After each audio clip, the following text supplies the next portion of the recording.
About damn time.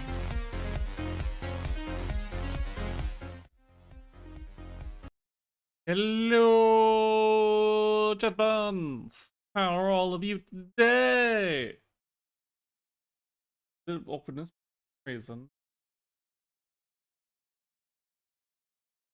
Cards in my hands. Good, good, good.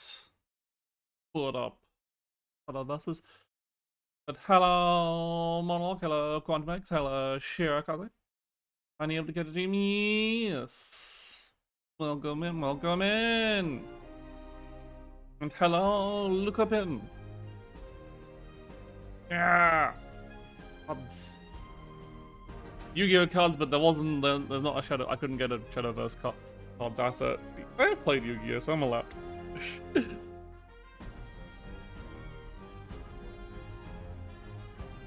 Yes. This hand, however, is full of blank cards for some reason. But yes. Welcome everyone. Time for. I wasn't a weekend tournament last week because it was the new set release, but now there is a weekend tournament. You get to play it. This is a thing. There's one. Yeah, there's one going on. The thing they do on the every weekend in Shadowverse Worlds Beyond, where they just run a little a little mini tournament, very similar to like a mini tournament you'd have at like a card games local. The little lobby, avatar lobby thing here, which is quite cute. I'm a big fan of, but yes. Tournament to enter. Let's get this show on the road. So you can you have the option. You always have the option of doing the shorter, more casual tournament, or the longer one that requires that has a ranked barrier to entry, but gets more stuff if you do well. I am playing this deck. This is colloquially known as Egg Portalcraft. Because all about these eggs.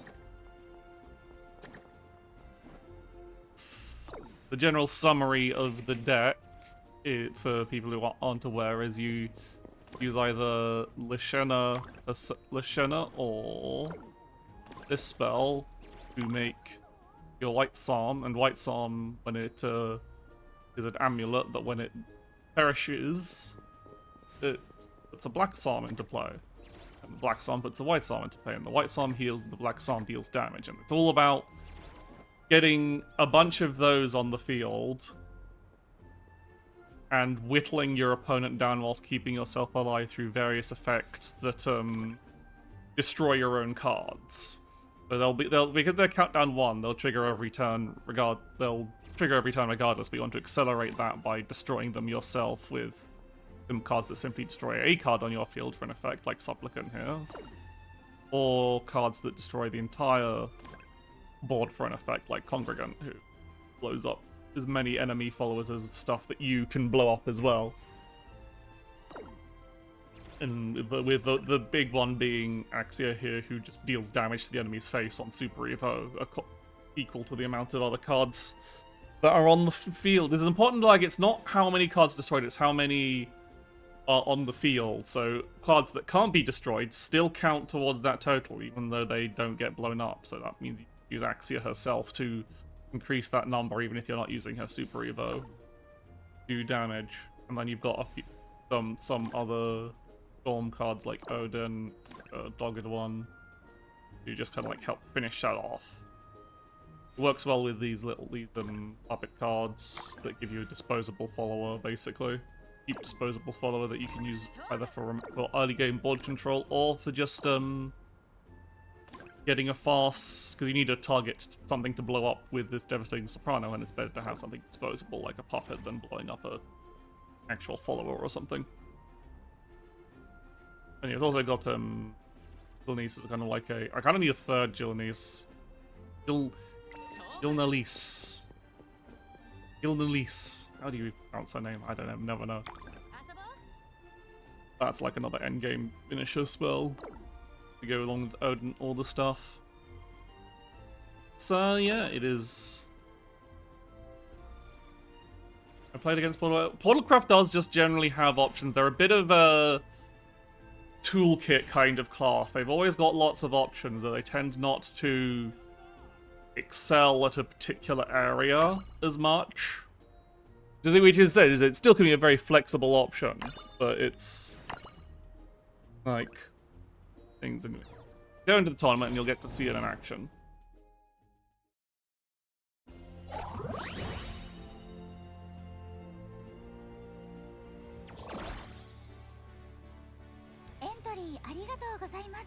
Yeah. But if I win, I get more stuff. So you get into this little tournament lobby. There's even some football,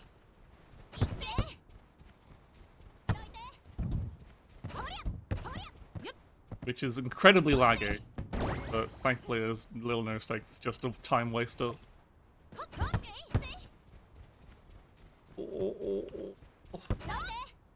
Ah.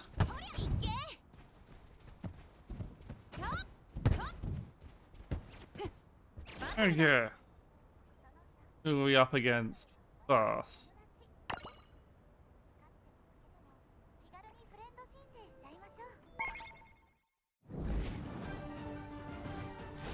Okay, Abyss Craft. So they're probably playing Mode Abyss. They might be playing one of the older Abyss decks, but we'll find out the moment. Yeah, so I want to keep. I don't think it's worth keeping Axia in this. It might, yeah, Amifeet. Ah, yeah, Iceby. That's Iceby. I'm going to be teaching her how to play this tomorrow.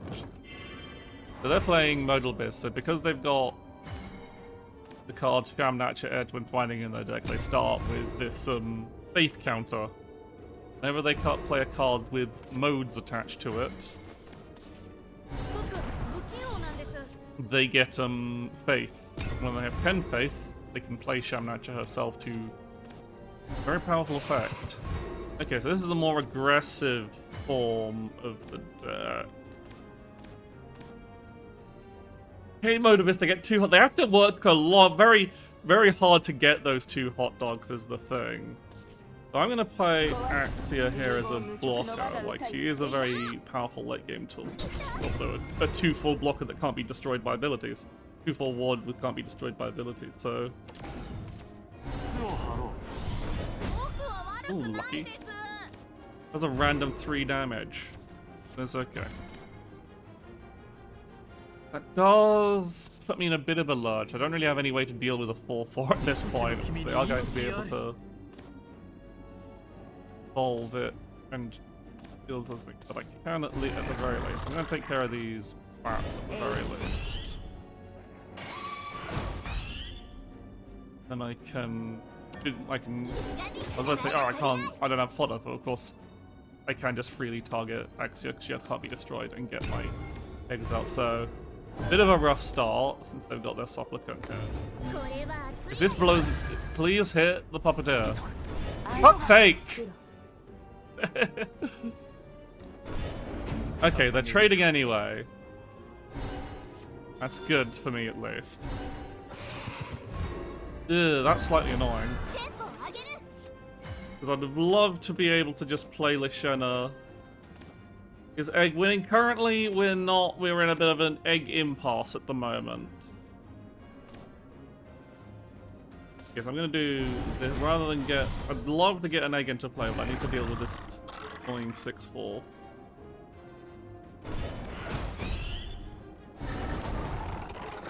The best way to do that.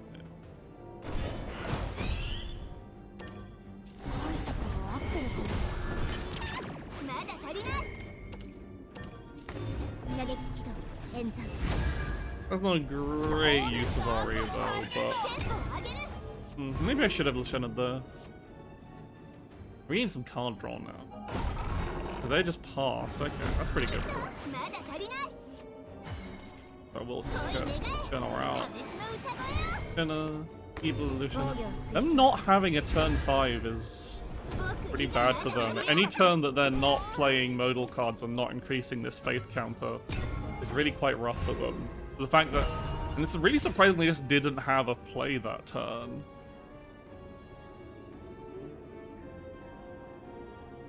Means they've probably got a hand of their very high cost followers, and maybe Shamnatcher. Yeah, they've probably got a hand full of these nerds. No, I don't think they haven't given up. I just don't think they just did not have a play. They have to spend an Eva there. They've obviously made this annoying wide board. I hate that 7 cost. It is a generally pretty damn efficient one, so what I'm going to do here is I'm going to do Lishena, Super Evo. Gets me in back.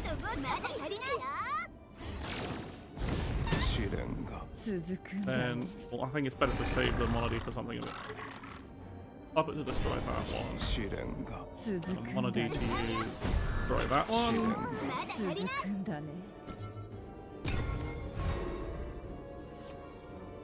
So they're in a pretty unfortunate position because their faith is very low for this point in the game. They're very far away from being able to get their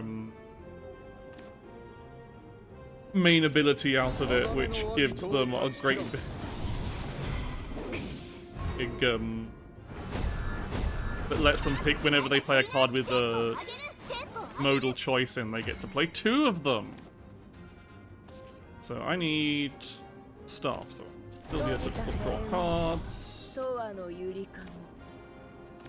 Then rather than spending an Evo, let's get rid of that Odin.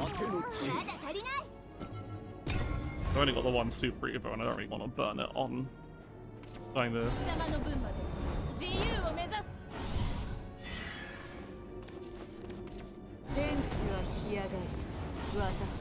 Okay. Can do that to super evolve both their creatures and get some more health back. They're trying to like survive against the constant barrage of eggs. I'm gonna do Congregant first, because this way it gives me more stuff on the board. Congregant blows up. In this case, he'll blow up 3 random enemy followers. There's only 2 of them, so he blows up things. And I just play UD to cycle a card. Have a 3/3 on board. There's more card draw. Excellent.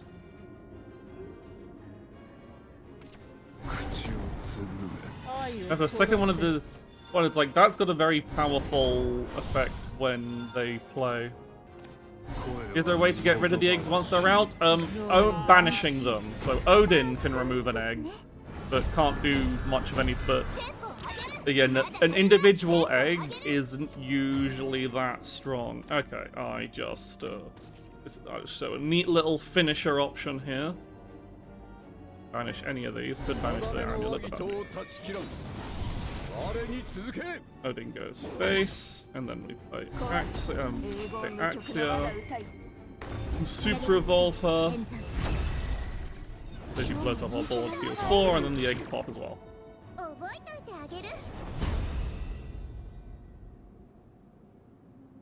That's a pretty common finisher once you hit 10 player points, is Odin into Axia. Egg system seems interesting, they're not more interesting. Yeah. Because old Lashena put in, like, indestructible was like you had to get your eggs, but, it was like the eggs were put into your hand and there were these expensive cards that got their cost reduced as cards you control got destroyed. And they were just like deals damage at the end of your turn. Whilst here it's now a much more faster and proactive system. But yeah, currently the only card that can remove eggs, that's the only card that can banish amulets, is Odin himself. Which can sometimes be a play that screws you over, but it's like in a lot of cases Odin's best used to remove a body rather than removing an egg, because an egg is one egg, whilst the cornerstone of your strategy, isn't usually that powerful. Whereas like he could be removing, you know, like a 5/7 ward, for example. Your super evolved Axia. Hey, Charger. Is Egan still going? These people are still going.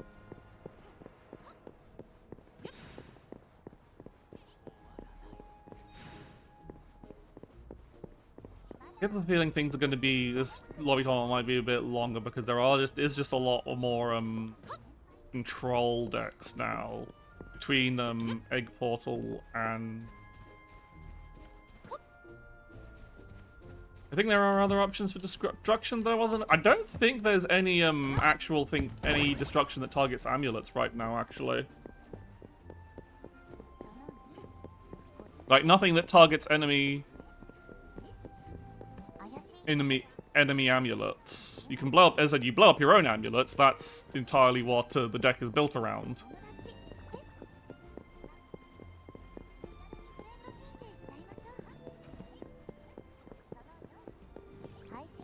Oh yeah, you have other the thing is, you might not actually, like, again, both Lashena and Axia are immune to destroy effects, so again, they need to be, if you're going to hard removal, you need to either use damage or banish them.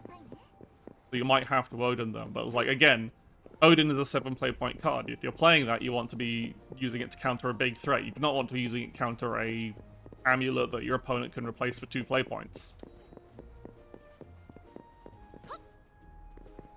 But it can, again, be what you need to survive for, like, a single turn. Which just happened to me. I was playing against a match where his, like, opponent banished one of my eggs, and I was, like, literally allowed them to live 1 turn longer. It kept them out of lethal, and then I lost because they were able to, finish me off in that extra turn they had.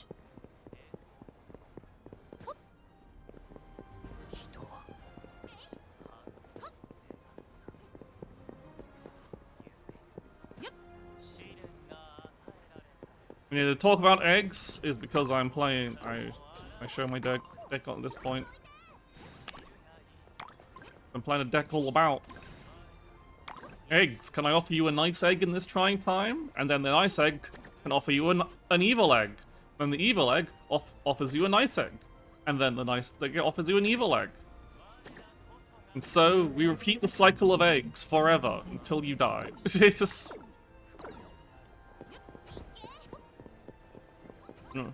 Okay. Probably should have checked what that is. Okay, so it's all Portalcraft Mirror.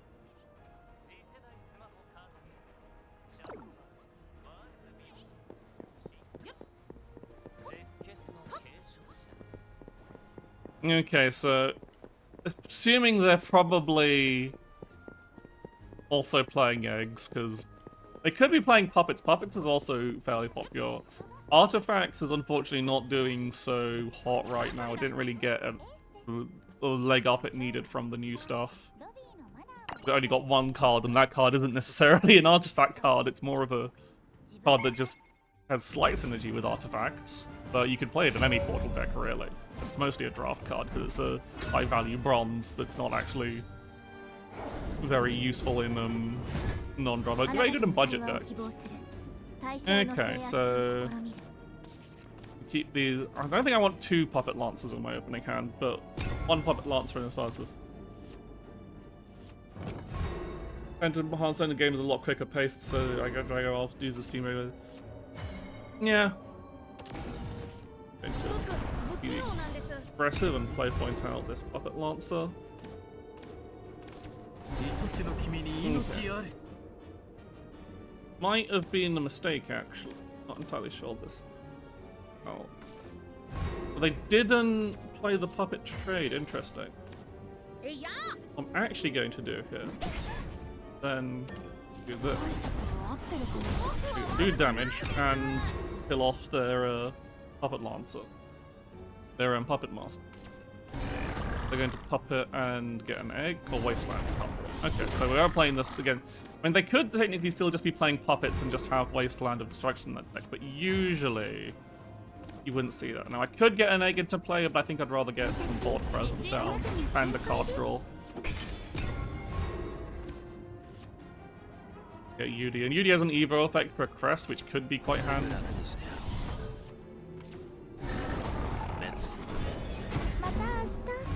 Okay.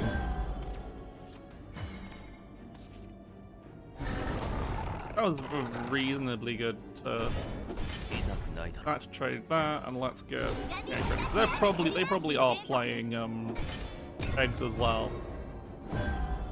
If you're just playing pup, they might have another way to destroy this. They might have like Supplicant as well to make sure they can blow up this wasteland so it doesn't take up too much board space. But no, they're playing eggs. I got Axia.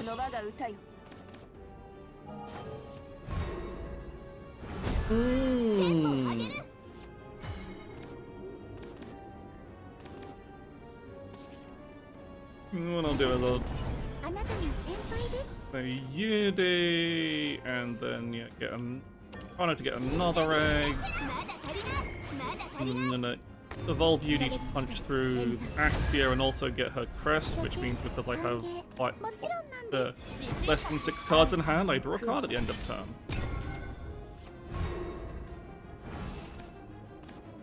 Yeah, crest is quite nice. It's like whenever you have, if at the end of your turn, if you have less than 6 cards or 5 cards or less, rather, you draw a card at the end of your turn. If you have more, you gain 1 life. is less useful, but can be quite nice. And then evoing for a single card draw is pretty good. If I can get it to other cards. A whole wired assault, so they've got a lot of puppets in here. So many puppets they have to actually getting some out of the hand. Because that gives another one. But we are like... They haven't got... The problem they're having is they don't have any eggs. So... we need additional cards. Now the question is, what do I don't think I want to Soprano just yet. I think I just want to...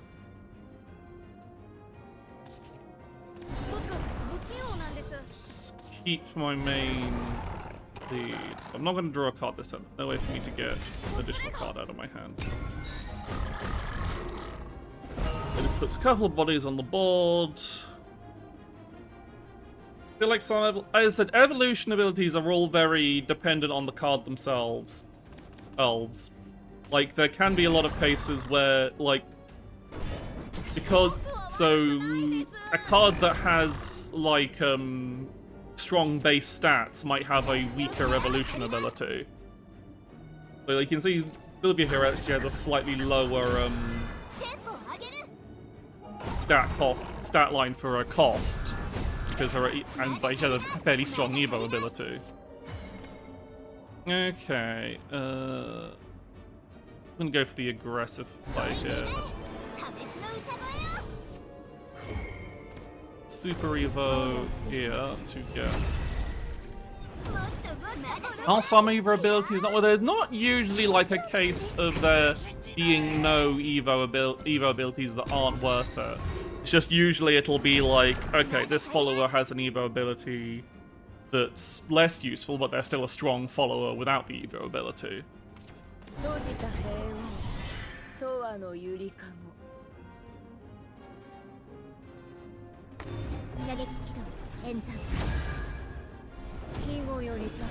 Oh, this person's stupid.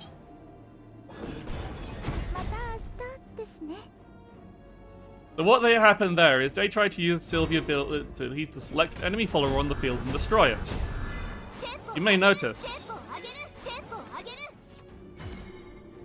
Lashena has this ability, can't be destroyed by abilities. So, at this point, you just kill them.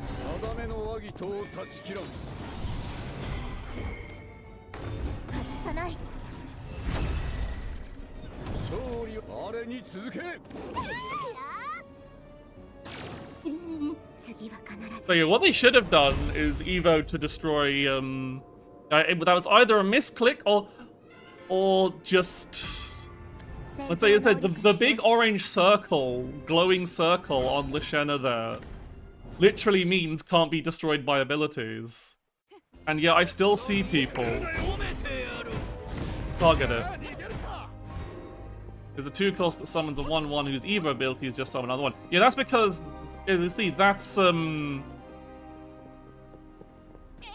card, that's like a 2-cost that summons a 1/1. And it summons... But it summons a 1/1 on Fanfare, and then it summons another 1/1. Like, that's a good base card already. The Evo ability is just a kind of, like, nice extra bonus. Also, I'm thinking, alright, that's Little Dragon Nanny, and the 1/1 is, importantly, a 1/1 that cannot with Intimidate. Which means it cannot be attacked, so it's actually a bit more valuable than a 1/1. That's an important detail. Anyway, we just saw dragon on dragon violence.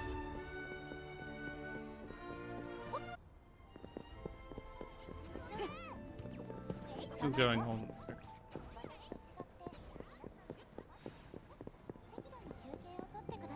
But yeah, like, not all evolve abilities are equal because sometimes the card has its own stronger stats, but you still might want to evolve anyway.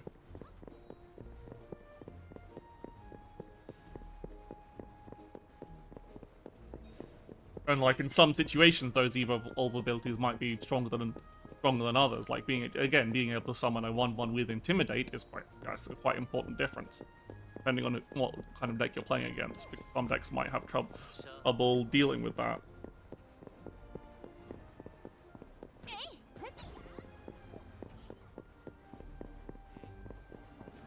Yeah, like a 1/1 with Intimidate might not seem that good against, say, oh yeah, the Lloyd's ability to, or like that's one of the few ones that's not there, but yeah, Lloyd's ability to redirect spells to himself. Something some people don't realize. Because that one doesn't have, that's not a common ability, so it doesn't have like a visual effect.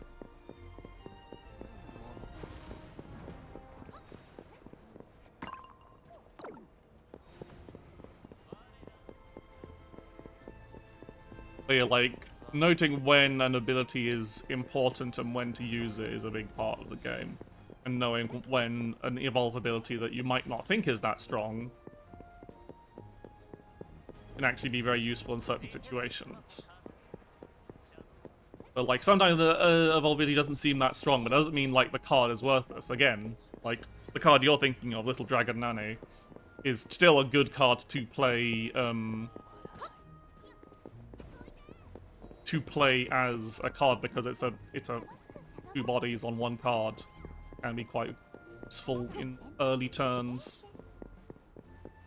It does probably better against Portal than it does against something like Modabest that has easy access to 1 damage sweeps that can obviously deal with small followers like that fairly easily.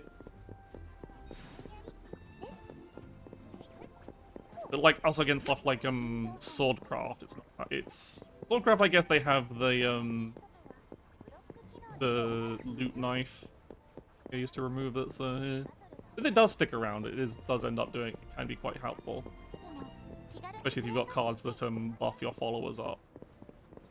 Knife. As this person I was playing against this person in the last round. They were playing.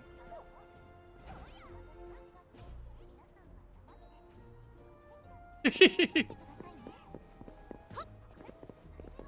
you have recommendations on what cards pair with Little Dragon? So, the Fireworm Blade is a pretty obvious one because that lets you buff up your Intimidate followers. Is two of the things, and there's the only other real buffing dragon card at the moment is what's his face, Ravishing Dragon Newt. Got Fanfare, give +2/+2 to a follower, and it's your own overflow, it's +3/+3. So I'm not entirely sure if Little Dragon Nanny is used in most decks, because I said that would have been before this current set. I don't know what aggro. I don't actually know what aggro dragon is doing exactly in the set. I think it's a bit more top heavy now because they've got a bit more breathing room and they've got a bit more powerful cards to play alongside. Because you've got Galamo and cards like that. I think that's part of the reason why it's not being run that often, because you're running Galamo and because that deals 1 damage to the whole Disdain package stuff. Deals 1 damage to your own board, so 1 health followers aren't that useful in Dragon right now.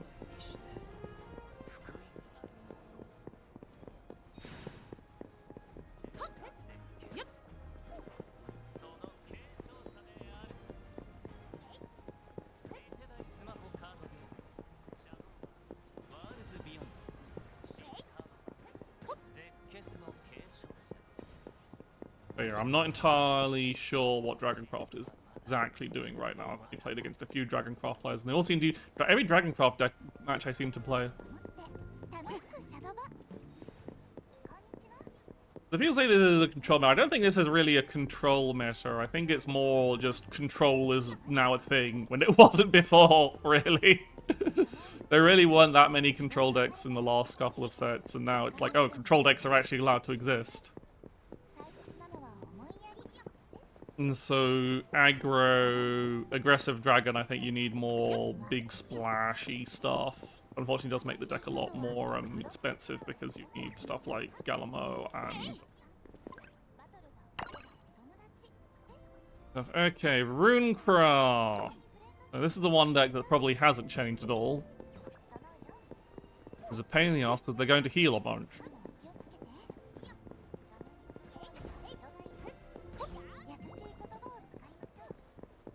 Healing, I don't like, because I'm trying to do chip damage with chip damage in with my Oh god, we're on the big screen. Nervous.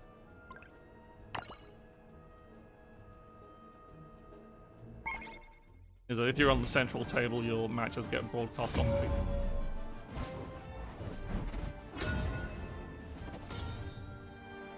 big.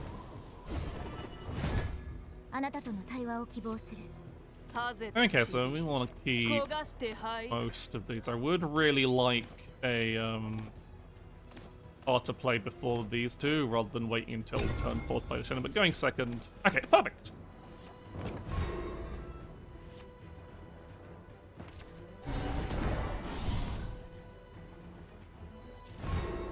I mean, this is a difficult matchup, but you have got strong stuff.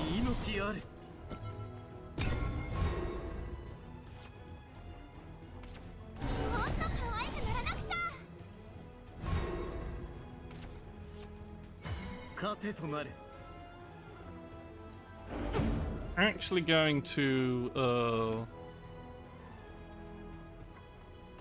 Puppet Lancer here. Just leave their 2-2 up for now.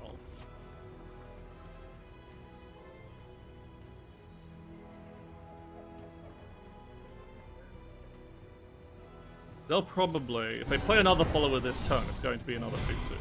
I know Runecraft doesn't really have any 3-drop followers here, so they're trading because they don't want to lose to Mark.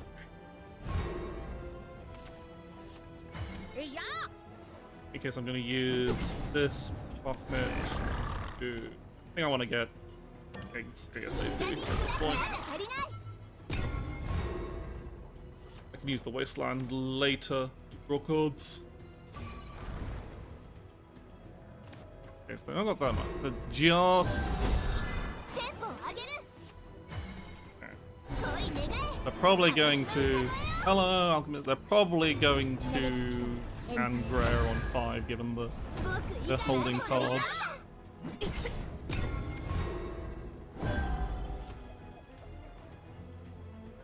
Should be. Oh, no, the Burgeon. I'm getting the onions! God damn. Onion lady. I do not like this card. It lets them. It gives Runecraft way too many spell boosts without actually having to play spells.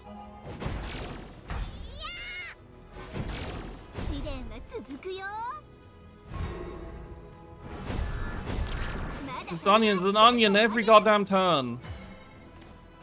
Okay, start with Wastelanding.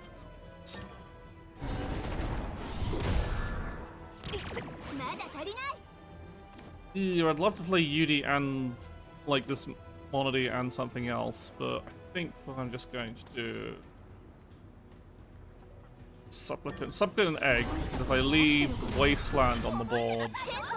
And what I'd love to be able to do now is have a good reason to destroy those supplicants. They don't have something to trade their egg in. Their sorry, not egg, their onions. But alas, it'd be very much a big waste and not that worth it, especially if they're going to play something like that in Dread.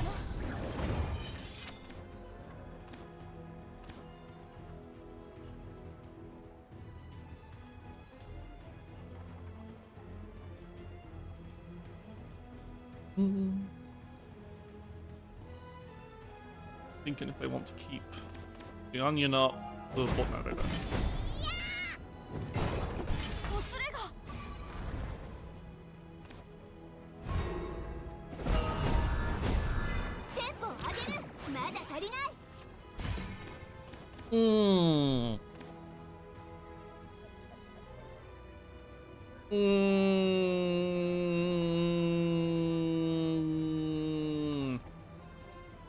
Coin flip big time. Yeah! I love winning coin flips. Is it worth playing this UD, or do I just let them... Honestly, going into turn 7, it's actually better for me to just not play anything, so that their onion is just left kind of high and dry. It knocks them out of spell boost, it removes board space for Kuon. Doesn't mean they get to Norman for free, but yeah. Why did they get, like, if they didn't have to, they couldn't run so much. They're double healing as well. Bastards. This is arguably odd choice, but I kind of want to get it. Okay, what's my choices here?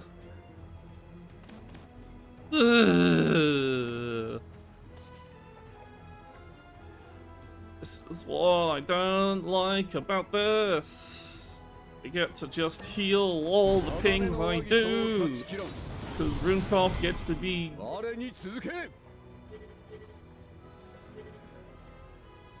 really good at healing for some reason this set, because they didn't think, oh, Runecraft. Let them have their rights.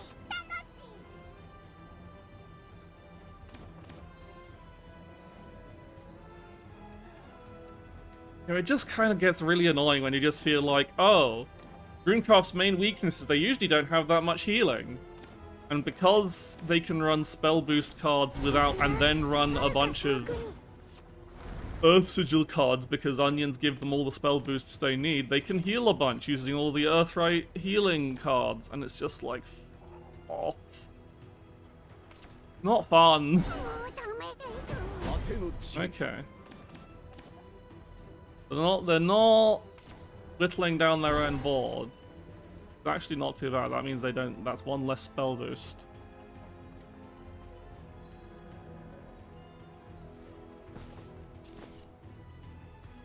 Just like, the Sage like to heal more.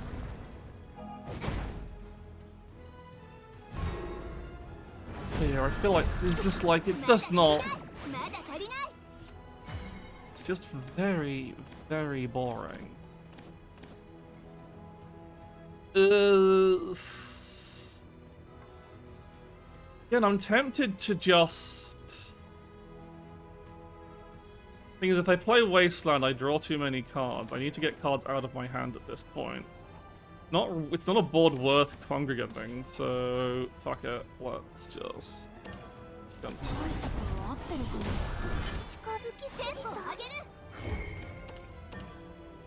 Let's get these onions out of here before they start swinging face and getting even more spell boosts. You can hear the fucking... just exasperation in my voice, so it's just like... Ugh. Sylvia.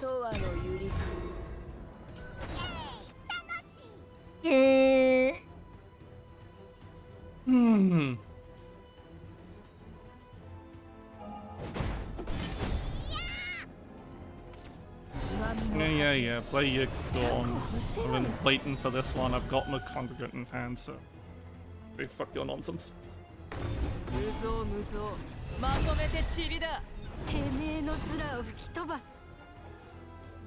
Miss the ants. Yeah, the ants were simple. I didn't have to worry about my opponent just getting infinite value forever than I had when I could just make ants.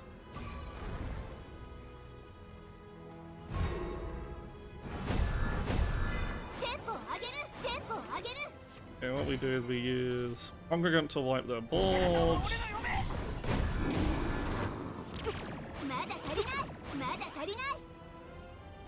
Then we get to play a dogged one who's getting stormed because she was in my hand when an enemy called a Super Evolved, and then I'm going to use her Super Evolve to push some damage in.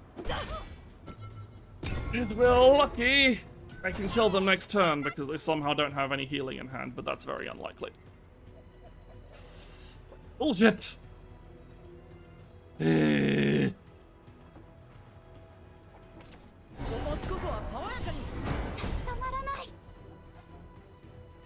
Don't. Fuck!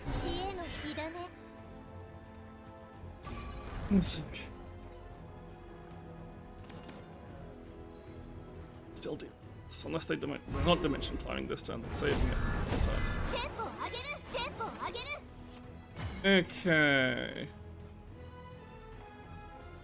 Let me just double check. If I Devotee, that takes them down to 9, which is not enough. So what I need to do is...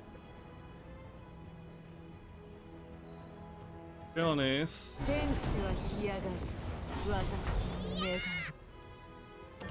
Destroy that and get sweetness into the hand.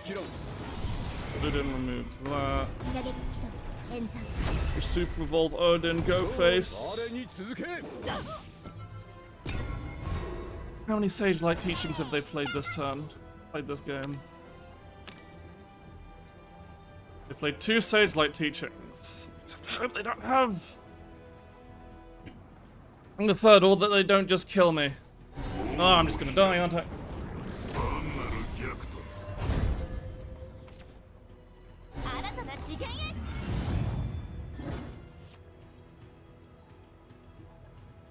Come on. I haven't dropped Astaros Reckoning, so they haven't won at this point. Ah! They got screwed by their own fuckness. So what they're trying to do there is, there is a card when they play Ruler of Coctus, they get their deck replaced by a deck called his special Apocalypse deck, which has very, very powerful cards. But like the drawback being you have to play a 10 play point follower that doesn't actually do anything on the board, and usually that means you aren't. There is one card in the deck that is a 10 play point spell that reduces your opponent's maximum health to 1. A Super Evolved follower, when they knock out an opponent's follower, deals 1 damage to the opponent. So an OTK or 1 turn kill line. Anyway, we're in the finals now against a Dragoncraft player. So the idea is you play Rule of Coctus, you play the 0 play point Dimension Climb, which is a card that gets its cost reduced with spell boosts, and it basically shuffles your hand into your deck, draws 5 cards, and restores all your play points. In original Shadowverse, that card was give you an extra turn. So this is actually the less bullshit version of it. But anyway, yeah, their idea is to get the Apocalypse deck, play the this is not a great start. Play the 0 play point God. Play the Dimension Climb, and then Dimension Climb draws them the 10 play point spell. They Super Evolve the Ruler of Coctus or any other follower they happen to have on the board, and then use that I'm actually gonna play point out the Shenna here. Also trade out this. I've got 4 Lashennas in hand, and I don't really have much better else to use the player pointer on. So this means I can do a much more aggressive, or it forces them to do that, which burns a damn seasoned merman.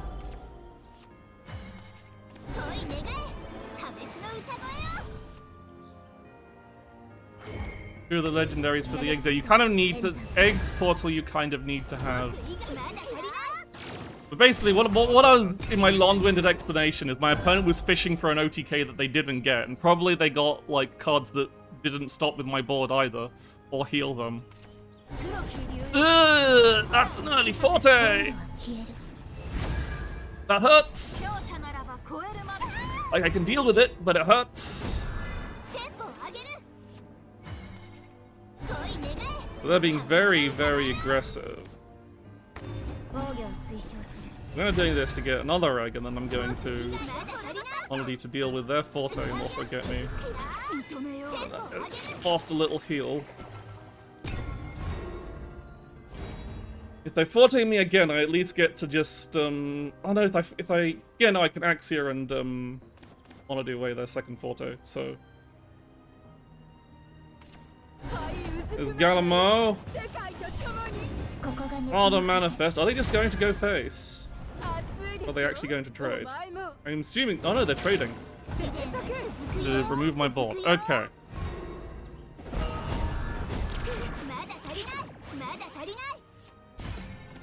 Okay, I want to... Yeah, I can do this maneuver, which puts me in a pretty good spot.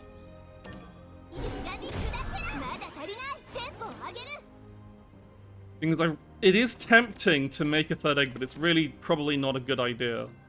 What I should probably just do is use a puppet instead. Again, save them all of these because I want to make sure I don't get obliterated by Forte. That deals a bunch of damage and it puts a ward in play. Like, I could have used my extra play point to put 4 eggs into play, but 4 eggs is really quite awkward. Because then you can't play... There's a lot of things you can't do when you've only got... Because each egg is taking up a board space and you only have 5 board slots. Having only 1 board slot to play additional cards can really actually hurt you more than it helps. Okay, they're on there, going to start recovering now with their...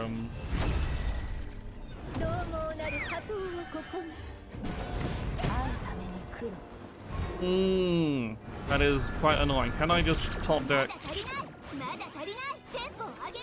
Congregant, perfect.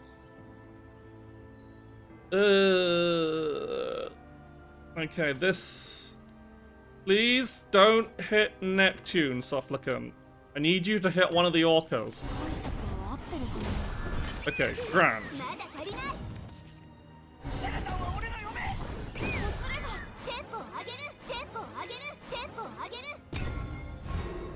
If you hit Neptune, then I would have been like not guaranteed to destroy their entire board. Do that 2 damage. It was 1 in 5. I was like, oh dear. Okay, another Gallimard. Doesn't mean too much, but it's 5 damage to my face.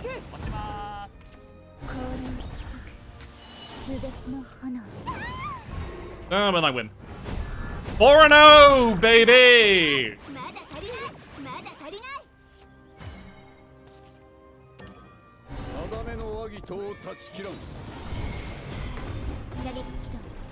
Eggs, eggs, eggs! Eggs! Eggs, eggs, eggs, eggs! Love to see it. Love to see eggs getting 4-0 on the first weekend lobby tournament. Look at that! I really shelled them. Well, that was a really fast game as well. Most people are still playing.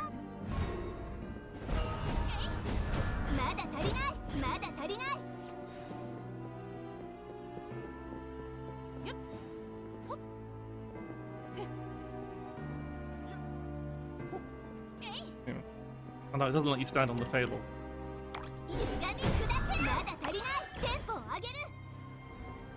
Wave flag! Could watch the screen, but the screen's just going to show the last few Nice portling Adam, I just went 4-0, so going pretty damn well.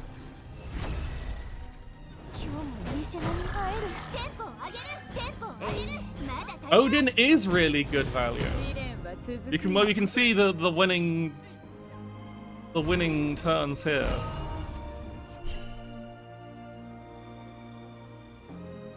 Obviously the portal craft player and then the dragon player. Yeah, I've got my...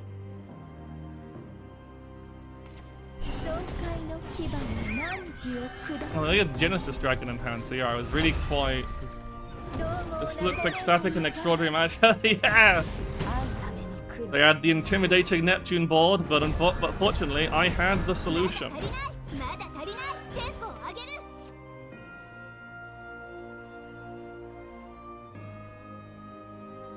There's also like really the strong power of Egg Portalers. They did an incredibly aggressive start with like just doing Forte Evo as soon as possible, and I end the match on basically full health. And they get to Gallimard to removal. I wonder if there was a better play for them to make here. Like, probably... No, the wards don't help. Actually, no, the 2 wards might have actually... No, not with the... I have the removal in hand, actually, so I don't think there is any... I think they probably could have survived another turn. I don't know if they'd have won the match, but they could have survived another turn if they played Orca Rider instead of Galamo. Why am I holding Yu-Gi-Oh cards? Because there isn't a Shadowverse cards asset on... I couldn't find a Shadowverse cards asset. And I have played Yu-Gi-Oh before, so... I just used... I use the Yu-Gi-Oh cards for any card game I play, whether it's...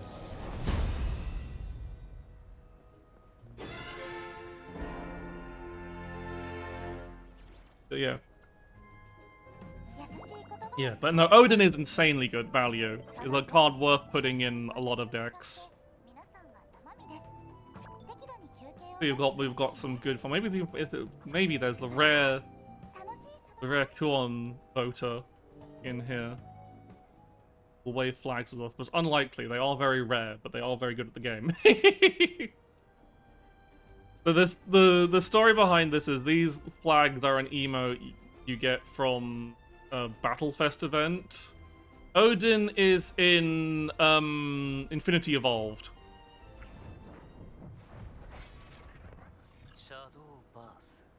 Along with all his other Greek god friends like Grimnir, Ignactir and Jifnar. Ojo brothers.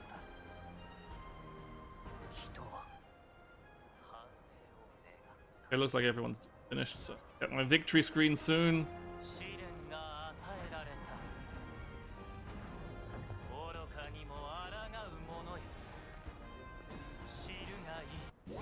Yeah, here we go.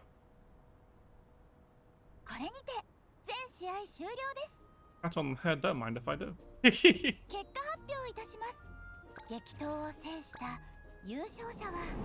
me!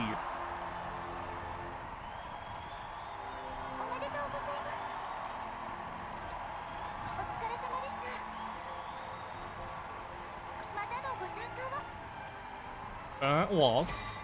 Look at all this stuff I get. I love stuff.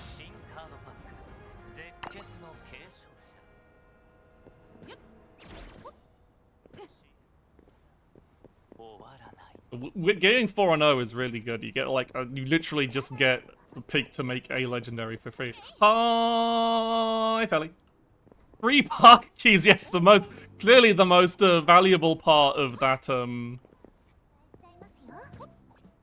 of the lobby was. It is pretty hard to win 4, I'd say. Like, I would not expect, like, on average, you will go 2-2. That's, like, just average play.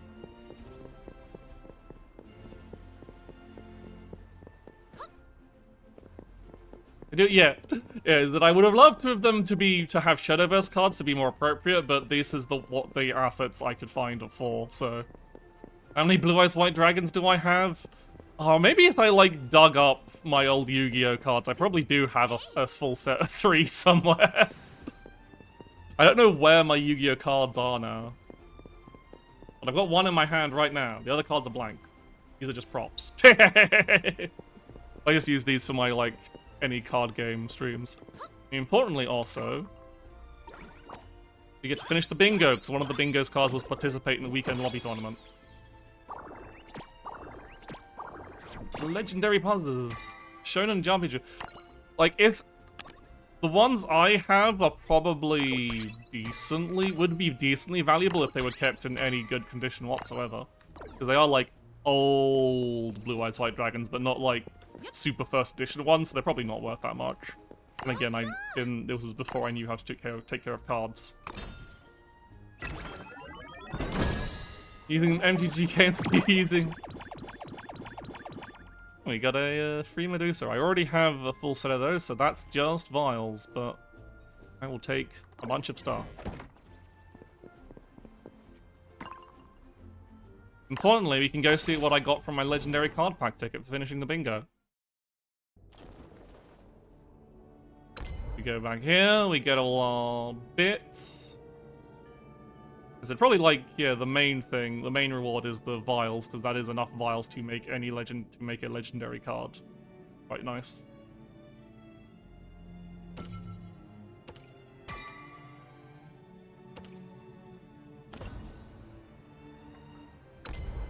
Finish more pairs. I was in one shadow, so I doesn't want to do any t-shirt. I don't just play as well. I don't play people anymore. Yeah.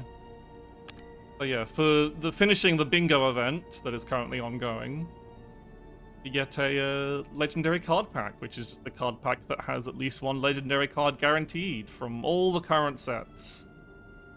So let's see what we get. Will it be something good or will it just be vials? Let's find out.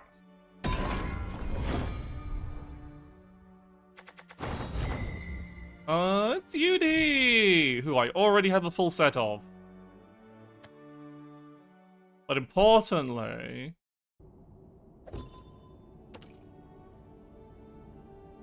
let's open, like, if I wait until I've got 5 whole, I guess I can do like a 10, like I was thinking I want to open packs of Legends Rise, because I'm this close to getting, I'm closer to get Lucky Chests, and I really do want Cerberus Leader, so I can actually, but, probably should still be opening Heirs of Omen since I still don't lack a lot of the legendaries in it. If I wait until I get like 10 tickets, it's going to be ages, so let's open 5 tickets now and see what we get. Got our legendary, so I probably won't open with rupees just yet. We'd give you Serve in exchange for Daria. I don't have Daria either! The only exchange ticket I've picked up is fucking Alba. A Galamo. I have 1 Galamo, but another Galamo, definitely welcome. Got 2 subs. Yeah, the only pick ticket I've seen. You got 5 of the Bold Forest Craft Legendary. Armitage. He's sometimes in Forest X. Grab my money from Battle Pass.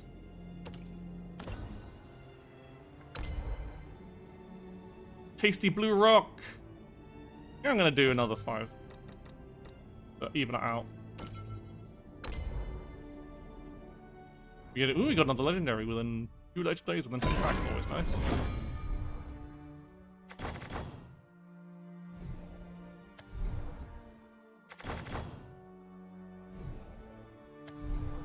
Packs. We love opening packs. Alright, what's a legendary? Ooh, an Octrease. I did not have an Octrease before. Step forward to playing Swordcraft. And 200 euros last time to get her an OG that this time I'm breaking. You don't spend money for it. I haven't spent money on packs. I've just been slowly accumulating card draws. I'm not even at a lucky chest on Legends Rise.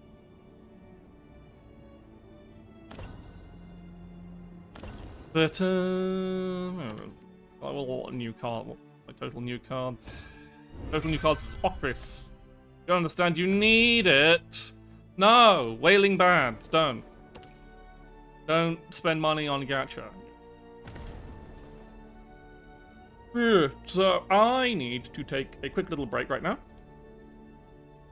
I will see you in... Whilst I'm remembering it, let's...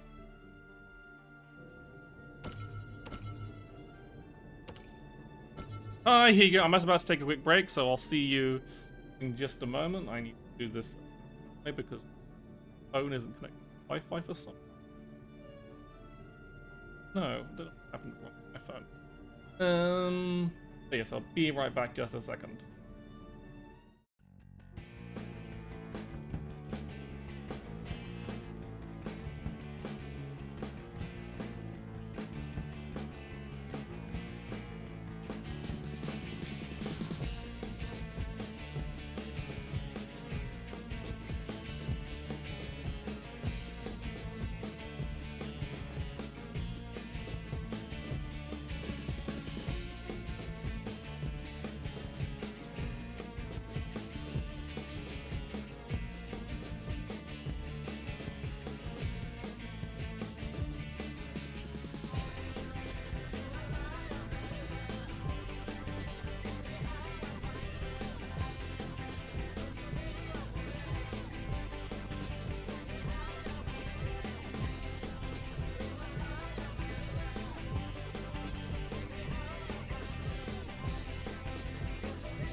And I'm back.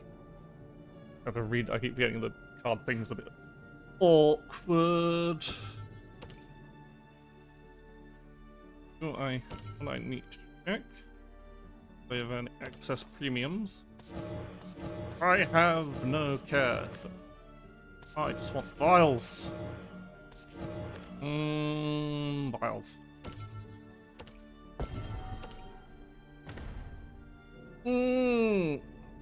Alright, do I have any... I managed to get all my dailies done within that fucking tournament because I won all 4 matches. Nice. Ugh. Yeah, I guess I'll just do some rank matches. There's been... Maybe to... And I still need to get to AA3 first before I get to Masters. But I'll probably get Masters this set because we've got 2 whole goddamn months.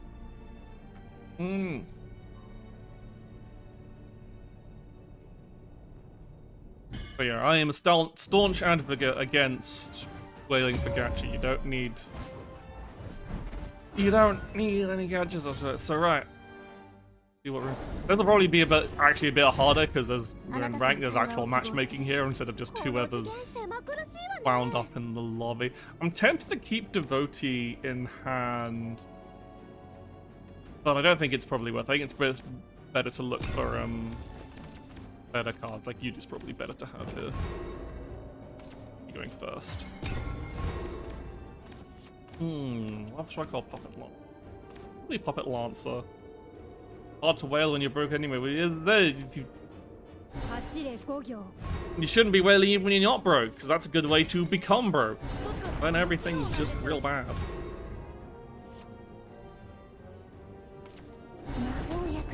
Okay. Okay. Good value out of this enhanced puppet. Remove a thing and make an egg. Seems slightly awkward next turn though. I realise I can't play Lashena because I can't either. Draw another Lashena. So guess I just play. I think I play this Axia. And against Runecraft, you kind of want to be fairly aggressive early, kind of limit their options. Kind of. They're not Anangraring this turn, which is the Mercy. And they're using a Sage Light. See, that worked out pretty well because they used the Sage Light to Lord Clear rather than heal. Actually works out pretty well for us. Shenna, acquire another egg. Like we don't really care about like early ping damage because that's just like, oh, we'll just have to heal that with eggs. That's fine. You can very easily afford to take quite a few hits in the first few turns. Because if you don't take a few hits in the first few turns, this early healing from the eggs is usually just wasted.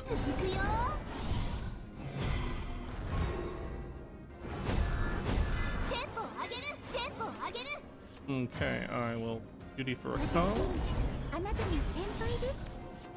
Then Devastation for third egg.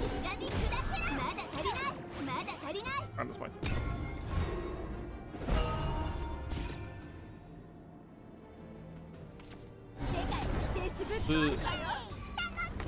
Okay.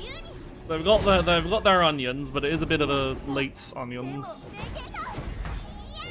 Have you thought about the new Daemon X Magna game? I sure have. That looks sick as hell. But I've got so many other games to play, so it's like, ugh.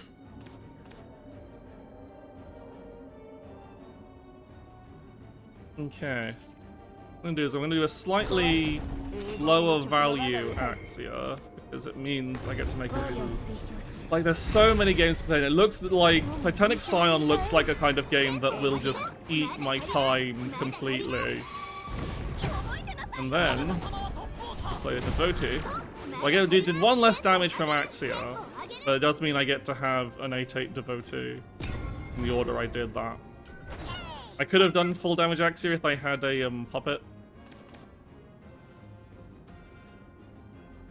But yeah, I do want to play Titanic Sign at some point, because I played a bit of the demo. I could just play more of the demo, really. But the thing is, I bought fucking Shooting Order, because that looks so cool. And then found out that it's just slightly too late after I'd played just over 2 hours of it, that the localization is unfinished. Like, really unfinished. That was pretty good. That was like them having to, like, thankfully not like... Oh, we just get to kill them now. Check this shit out.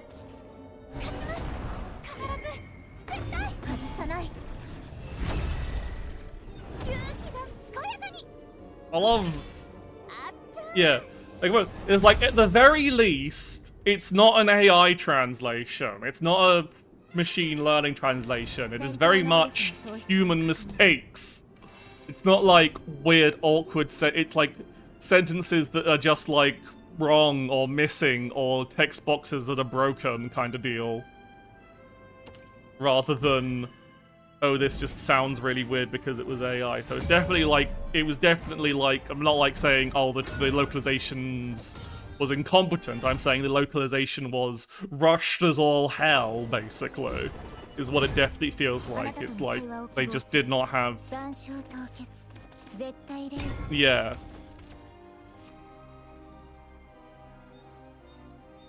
Which is a shame, because it looks rad as hell. It's not entirely by, this is an awful hand, holy shit. I'm gonna just play this as a 2-2. I can hopefully get an A up, if I don't. Might be screwed. Oh, this is real bad. I have to play this Wasteland so that I have a target to do stuff with next turn. This is going bad real fast. Okay.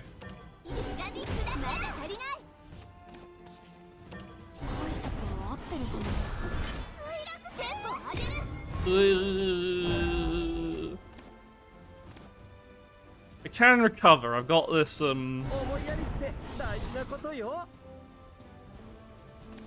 Maybe I can't recover.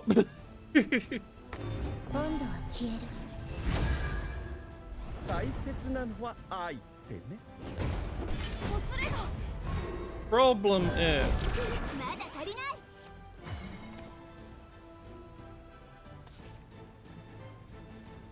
Okay, the thing is, do I get rid of the...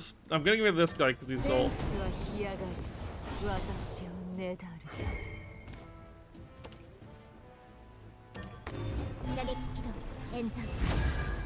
I did this the wrong way around. Heal up, but yeah, I'm the real sad undestroying destroyer, yeah. I can recover though. They can't Forte me this turn.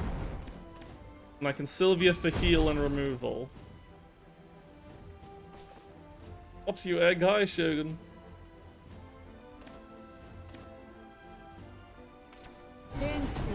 A very aggressive Johnny.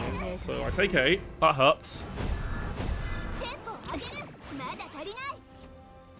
But right, as much as I would love to Sylvia Pitaka, I really need to heal. Blow that up.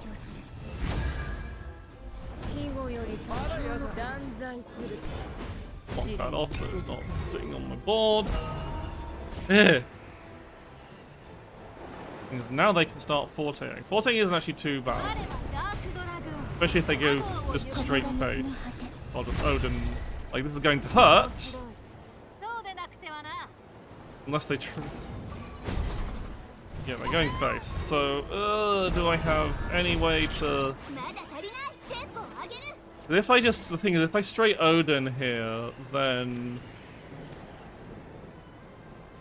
Yeah, that's the problem. If I straight Odin here, then it doesn't do anything. thing, but then I don't have any other way to remove this forte, so I think my only option is to Odin the forte and hope they don't have literally any of their 5 billion ways to kill me. Like, all they need is another forte or, Galamo, which is very likely that they do have, and I'm dead, but it's like, any other play I make can't remove the forte or doesn't heal me anyway. Like, Congregant can heal for 1, that's not enough. Or if they have their own Odin, that also kills me, so this is like my best chance. It's bad, but it's my best chance. I'm super evolving because I need to raise level. I just had such a bad start. Am I dead?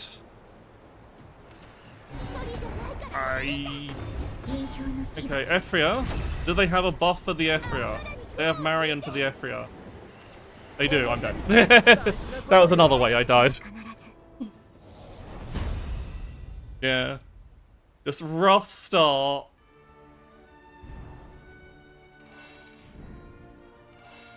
You can't win them all. That's the first loss of the day.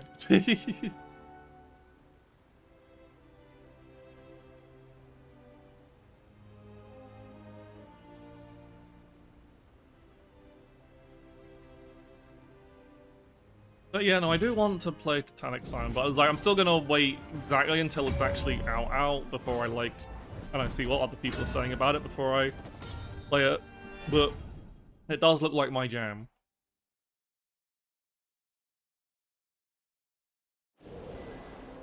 I'll eventually get Silksong as well. This is in terms of things. Love's Dragon. Okay, now we've got an early game time, but no eggs. Like,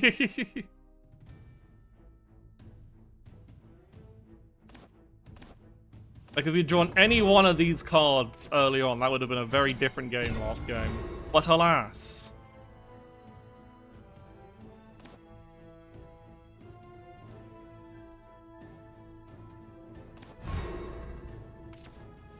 Okay, we got an egg generator. Excellent. We have a source of eggs, which is Lashena herself.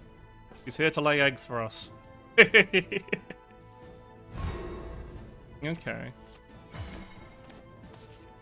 They've got no early turns. This might not be the same kind of deck. This might be a slower one. Yeah, this is definitely a slower one if they're running ramp, so it's not as aggro-y. I'm just going to go for all my stuff that actually put stuff on them. If they don't remove any of these, then that's going to be a bit awkward. Because I won't have space for Lashena's egg. But also they'll take 8, so...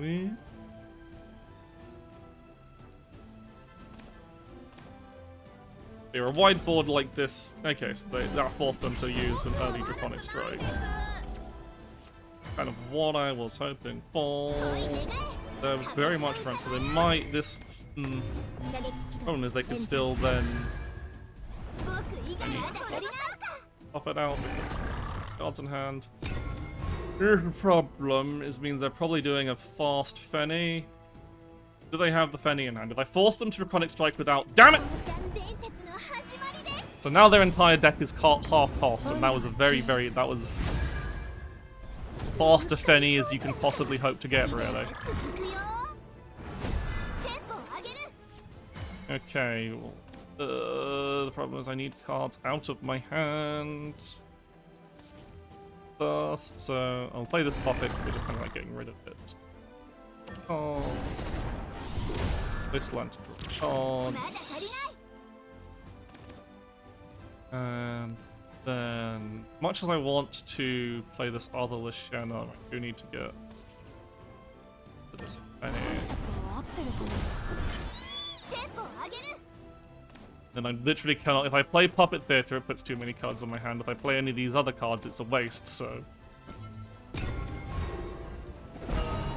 they're going to be scary. They're going to draw lots of cards, and they're all going to be half cost, and it's going to be like, oh... They're ramping as well. healing. You're now in what they call a bad spot.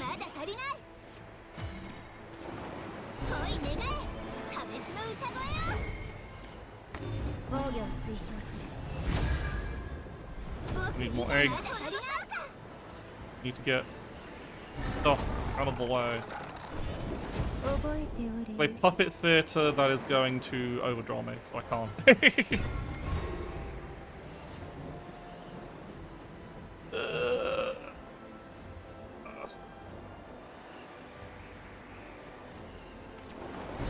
And there is a Neptune for faults. Was such a...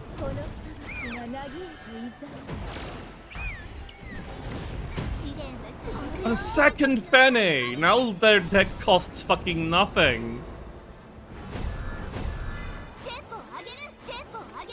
And also I don't have fucking, too many cards in hand. To make space.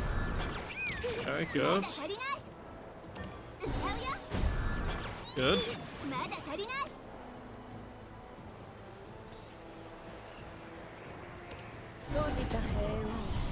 This is an uphill struggle now.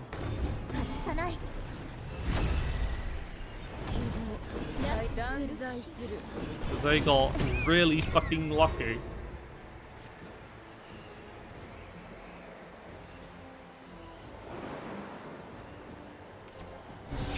Jerry! What? Why? Why would you Jerry after Fennying?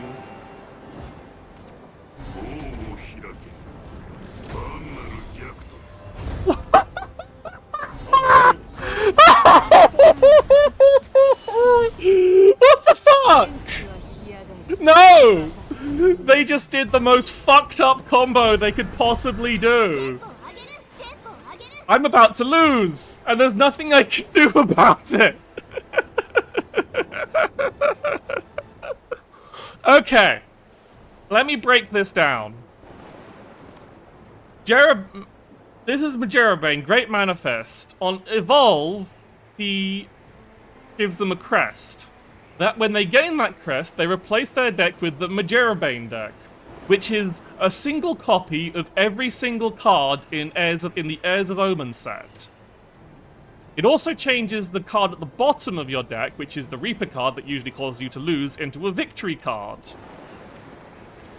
He then played Ruler of Coctis to replace his deck with the 10-card Apocalypse deck. By the way, this crest means that at the end of his turn, he discards all the cards in his hand and draws 6. That was insane! I don't think there's a way for me to win here. But I can try. Fuck it. Just kill me. Like, they are going to pass their turn. How did he play all that? Because he had played Fenny twice.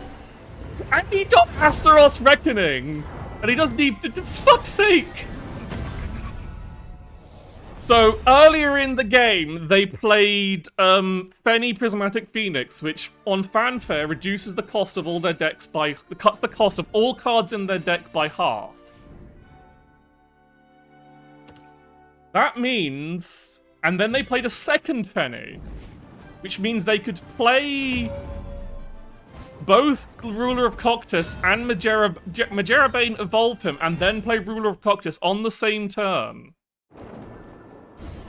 This only works if they don't draw either copy of those cards, by the way.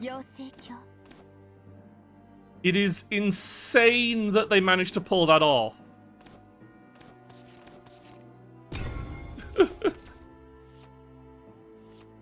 All because I didn't...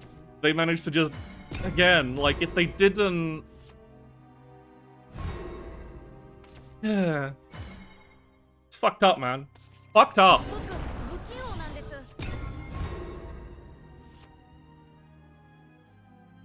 Yeah, like 99% of the time, they just get demolished. That is not a good deck. It is a stupid and hilarious deck.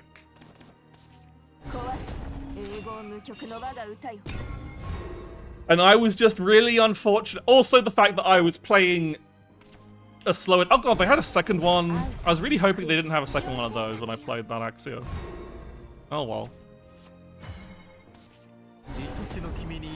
But this is a control-y forest deck, I say.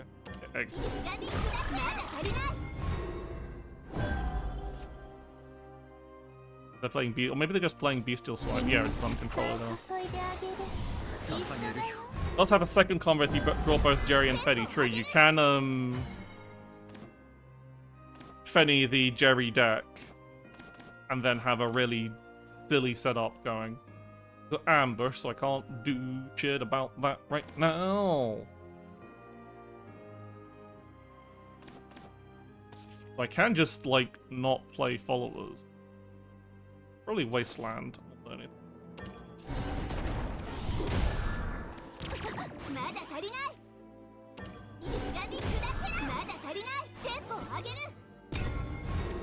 Like, they want me to play followers so that they can, interact with them with their unkilling cards. Also, I just don't need to. I've got fucking...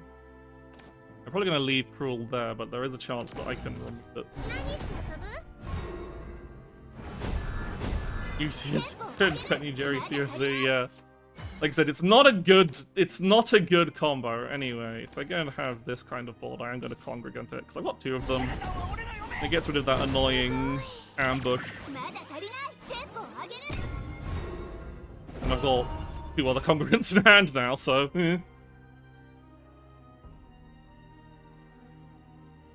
But yeah, that was a very lucky game for them.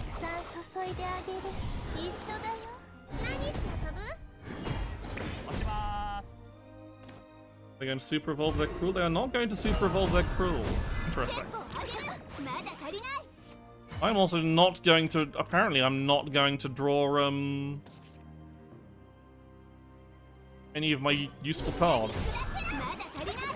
It's kind of unfortunate. It's only one health pull. Bodies on the field, so they have to do something. Like, I do need to kill them at some point, because they are just going to stall the game out until they just straight up kill me. Yeah, they got Izuda out. And I did not draw any fucking pressure whatsoever, so I'm probably going to lose.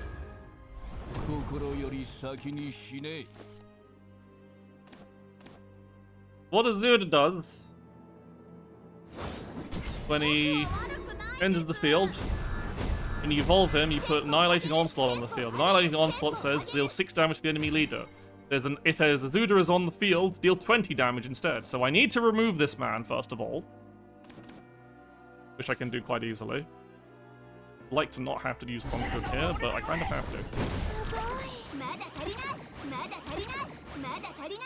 If I can play it too.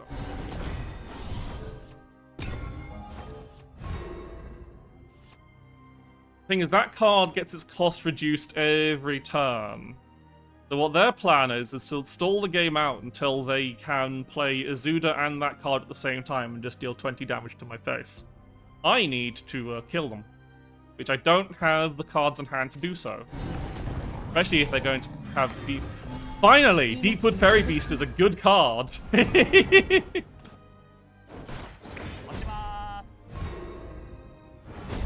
Can I draw a card that does something? No, apparently. I can't. If I could draw any card that puts any kind of pressure on them, this would be I'd be in a much stronger position, but I'm not. It's not worth spending Congregant just on this guy. This. Like, they can heal my egg damage. Like, this is a pretty bad matchup for me because I can, like I said, it's a pretty bad matchup, but I don't draw Odin or anything. Oh, they've got do they have a third Izuda in hand then?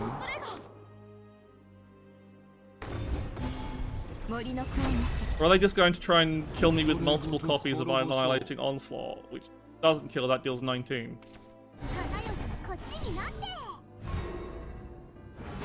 I'm going to assume they've got the third copy of Izuda in hand, because otherwise they wouldn't have played the second one.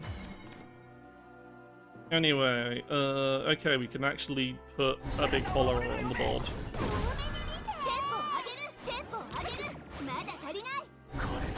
I'm still not at risk of getting Izuda this turn just yet.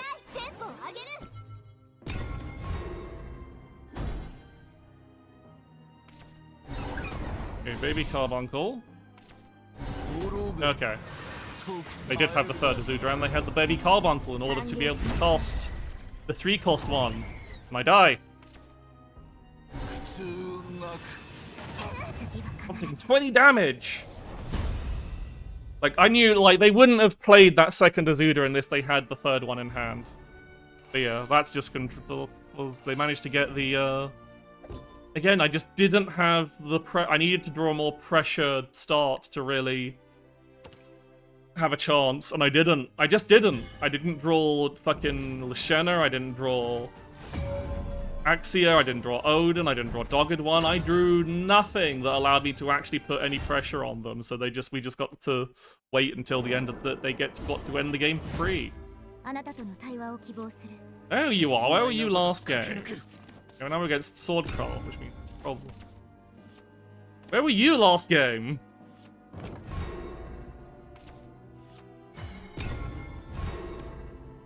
Not worth playing this Wasteland early on. Or is it? Depends if I... that's so much less cards though. I do need...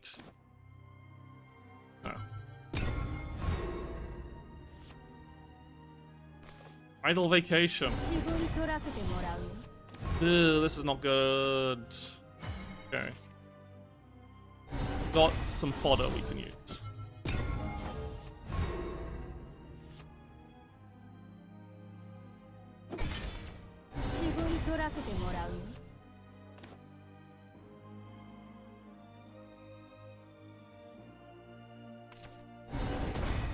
And layering it up. Next turn could be quite scary. I'm gonna do.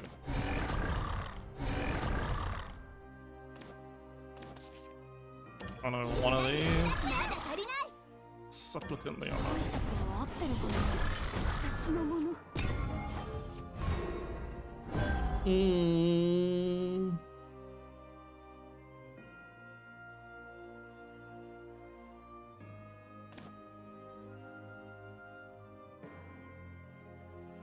They're playing what's called Loot Sword, which is all about gathering loot and then using that loot on various things, but they still have fucking Zirconia.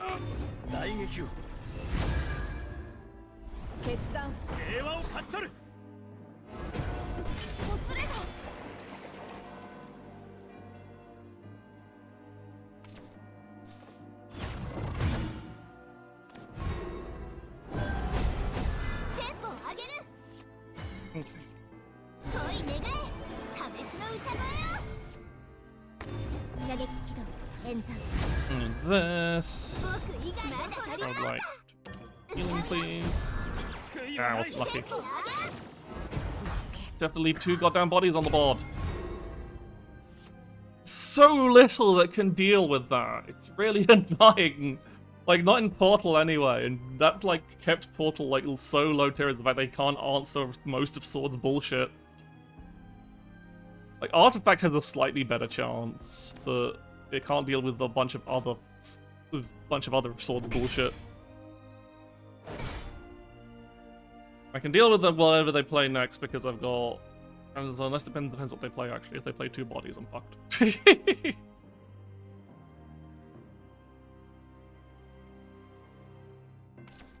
Okay, they're just being super aggressive with Albert. And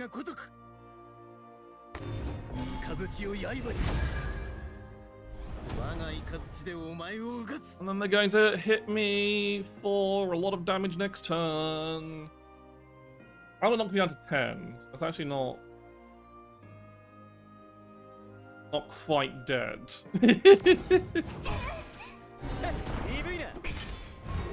Okay. That's the congregant insurance, I see. Bastards. But I can still... Okay, I can deal with this. No, I can't. I don't have Super Evo. Fuck! What is this? We played 5 Witches brew in a row. Wow. They brewing. Fine, it's fine, it's fine. Fine. Please blow up Albert. Okay, good. I have to burn this Evo, unfortunately.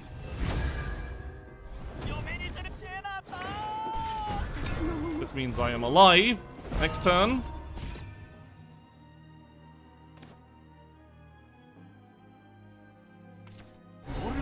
And they're not committing to murdering me this turn at the very least.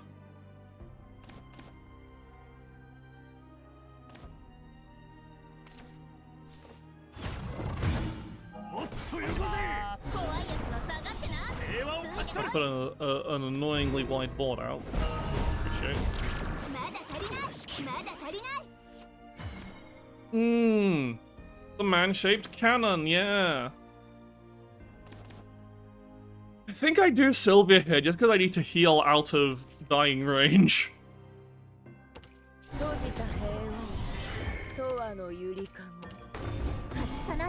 And I don't want to play my Axia until after they've played Cicera, because I want Axia to save me from getting Alberted the turn after.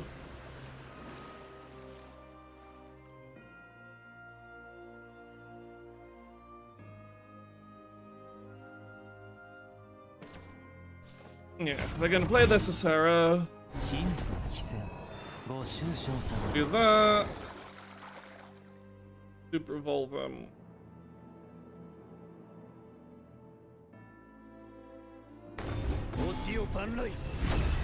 Four again. 7, and they got a bonus play point to play the Albert on the next turn, so I need to stop Mr. Albert. Fortunately, I do. Gilded Blade my face just a... Right. Play. Yeah, no. Like one more card to have, like one more body to play here, but this will have to. Axia, Super Evolve, Axia, eggs. And we play one of the eggs to deal 4 damage to him, so Axia. Him out. Alright, I'm currently not dead to Albert. If they could play with their bonus play point. And they shouldn't have enough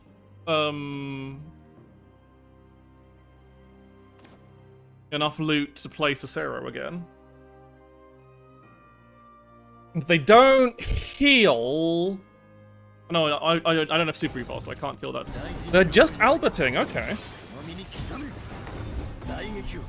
Interesting play. They're defensively Alberting.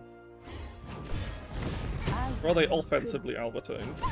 Yeah, they're offensively Alberting. I've got 2, 6... Oh, why couldn't you have been on my hand before? I'm probably dead. They probably just got another Albert in hand. So, let's draw cards. They might get a solution out of this. I got another Odin, which is not a solution. But it is not quite enough. Yeah, they're just gonna... Damn!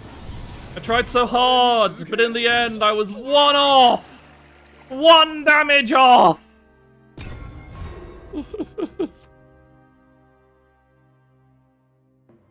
They've surely got a way to... The only health that matters. Probably with a play like that, they've got a... They get a Gilded Blade, do they what have, Do they actually have a kill here? Supplicant. Supplicant makes a necklace, not a blade. Oh, that makes a blade. They got 2 blades. They need 1 more damage. Or did they have 3 blades and I miscounted? Do they have that last point of damage? They also just one off. That does not add blades.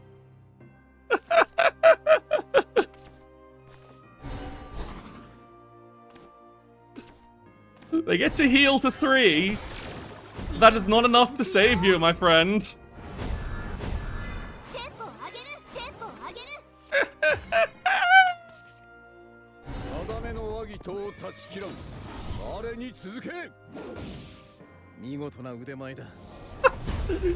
Oh, did they really have no better option that turn than to play in Super to remove my board than play in Super Evo that Albert when I had a blocker and then have to use that Albert incredibly defensively?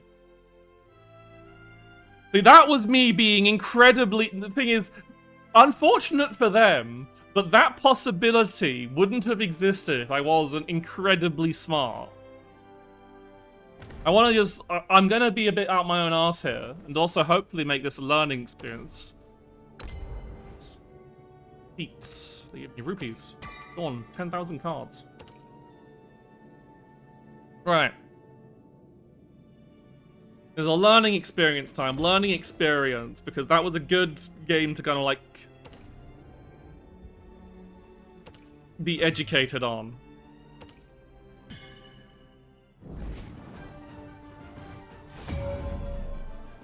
But from the very first, I know there's a Swordcraft. I know what kind of damage breakpoints they're doing. They do... Swordcraft, Luke Sword, will do usually, they will do 8 damage on turn 6, and then 12 damage on turn 10. On turn 10, Swordcraft with a bonus player point will do 8 damage on their turn 6, if you go to their turn 6.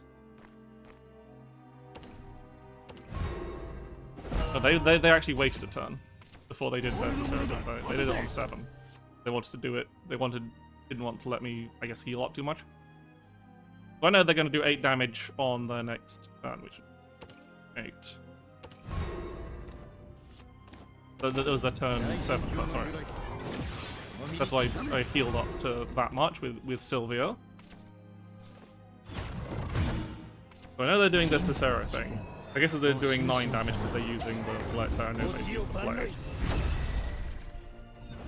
Because I know this, because I know how much damage they're doing, I made sure to heal up, and I was like, right, I'm down to 6. Now that I know that they... Now, previous turn, I could have done the Lashenaraxia the previous turn. But I didn't, because I knew this guy was coming. And I knew that Axia doesn't mean shit to this man, because he does damage, so he clears her anyway. She's only a Super Evoed, she is a 5/7, and this man deals 8 to the board in my face. So I knew it was a smart idea to hold on to him, because then I could combo with Lashenaraxia, use the Lashena spell to deal with him quite easily. If I hadn't have done that, I would be dead to the Albert he plays on the next turn. And then we go to... So that means... being like this... Because I have a ward in play that has more than... When you know Swordcraft is about to play Albert, one of the best things you can do is have a ward in play with more than 3 health. Because Albert does a... For 9 play points as an enhance, Albert does 3 damage to the enemy board, and then gains the ability to attack twice a turn. And obviously that's used with Super Evo to make him deal 12 damage, because he has 6 attack at that point. He attacks twice. So if you can put a blocker like this in the way, that means they can't hit you with Albert. And if they're doing Albert, they're not doing anything else. Like, they don't have the play, they're not Runecraft, they can't do play points shenanigans. But my opponent without any like other options to deal with a tall follower like this, has to do their Albert Super Evolve and use one of his attacks to bong that, because they're like, okay, I'll have to just knock them down. They probably weren't expecting me to just drop a fucking Odin. But like, this was... Like, I could have gone for the healing play. I probably should have gone for the healing play in this situation, to be honest, just to be on the extra safe side. I wanted to put them down to 1 to kind of put them into a panic state. Because they've used... This is one of the things with Sirio. Because he uses a lot of your loot cards to activate his ability, you have to fuse it to them. He doesn't quite... It's hard to, like, recover if your opponent survives. Once you've played your Cicero, that's kind of like used up your trump card. Because you're not going to get another Super Evo Cicero, and you're not going to, so you've just got that, then your Albert, and especially if you haven't, played Octrice for even more damage.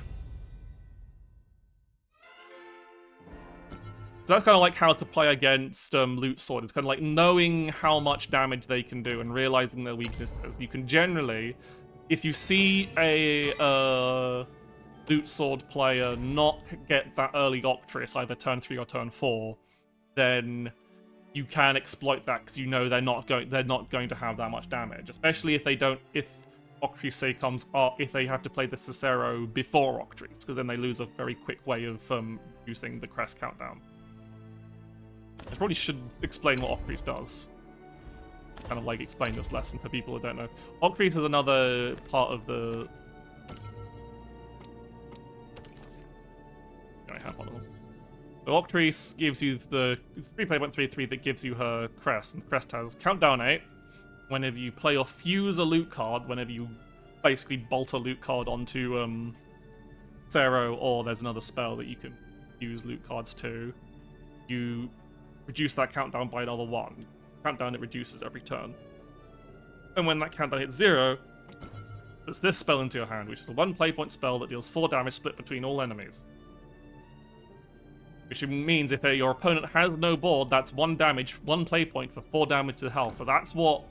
That means that on turn 7, it's Cicero dealing 8 damage because he can do a maximum of 8 damage. Because there's 4 different loot cards.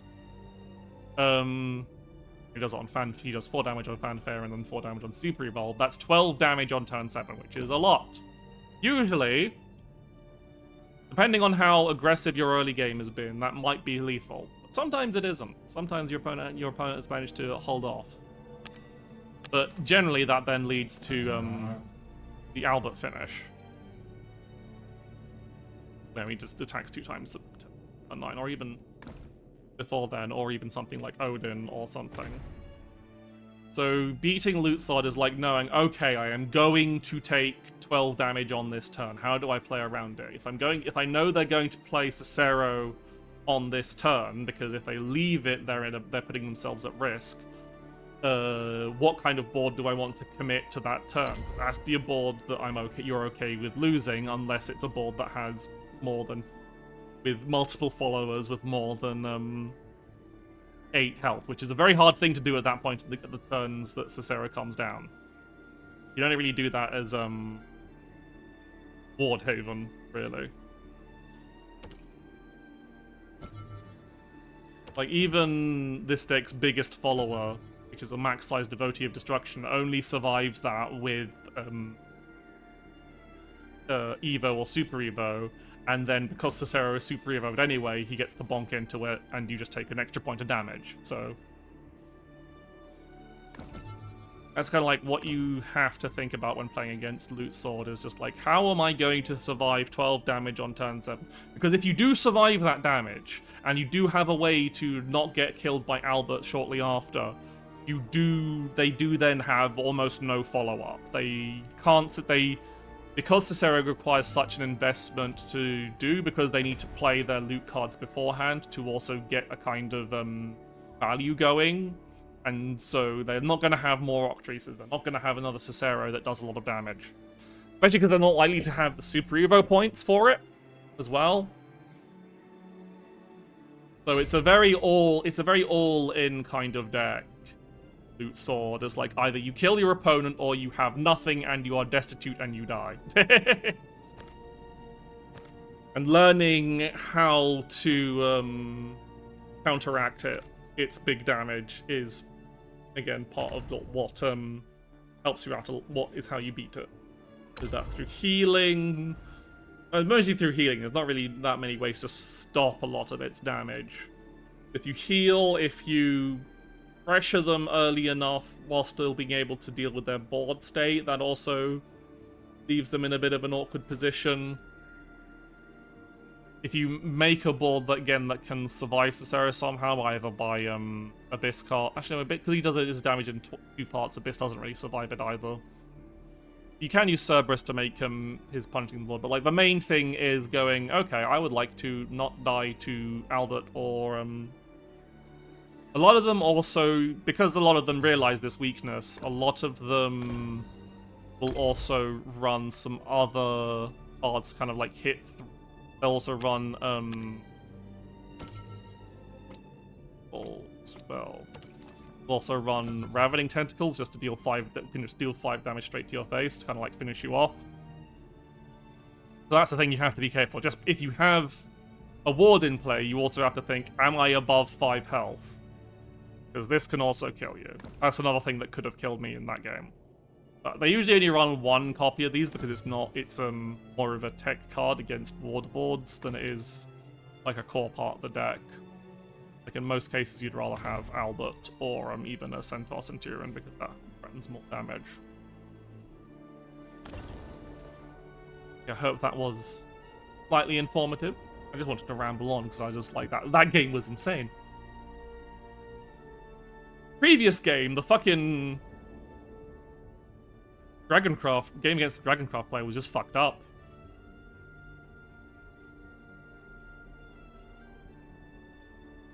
Like, I'm guessing they're probably running in that deck. They're probably running 3 Coctis, 3 Jerry just to make sure that they don't overdraw them. But again, you have to be lucky enough to be able to have something to deal with your opponent's early board so you don't get run over.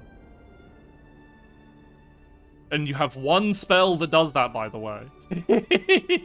They're probably also running Apollo in the deck just to, again, deal with things. But then, again, they have to ramp, they have to do this. They were very, very lucky to pull that off.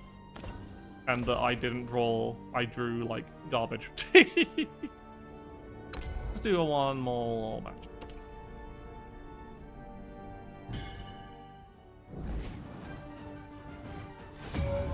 Against Havencraft. This is probably going to be quite bad for me.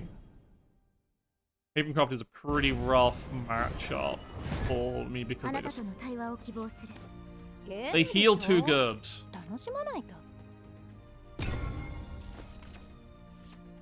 Do have a good start at the very least.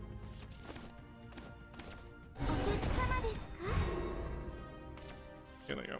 Play point. Obviously, I want to be aggressive as early as possible.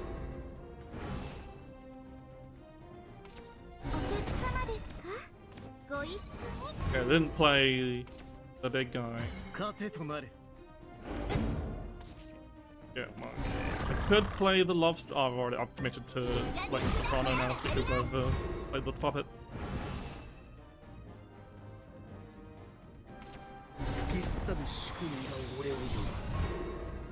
Ew, that's slightly annoying.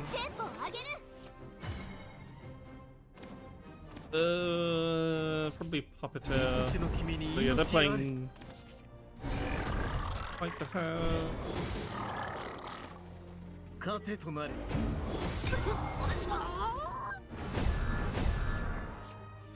They just drew a shitload of cards.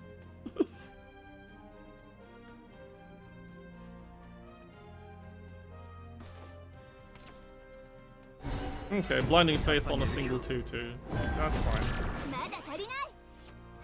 Just assemble the Lushanas. Are they gonna have their cornerstone card though? They are. Shit, it is Crest Haven. Thankfully they can't play the torrent there, but they can accumulate crests. But their whole deck is built around this amulet, which basically says, this crest rather, because for every crest you have, and if you didn't attack this turn, deal damage equal to that for your crests split between all enemies.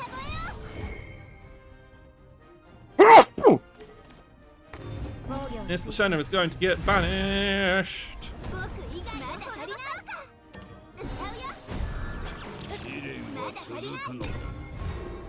So basically they want to accumulate all these crests and then just not attack. They're going to play... They have a bunch of like these fairly minor effect crests, so they can accumulate as many crests as they possibly can. I get to take 3 damage at the end of turn. Lovely.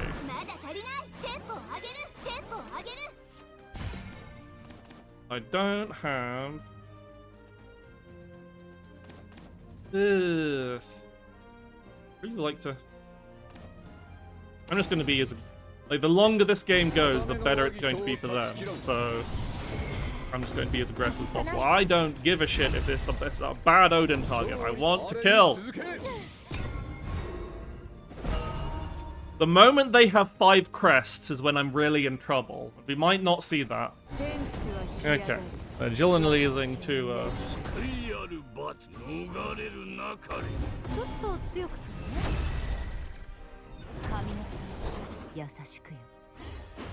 to heal up.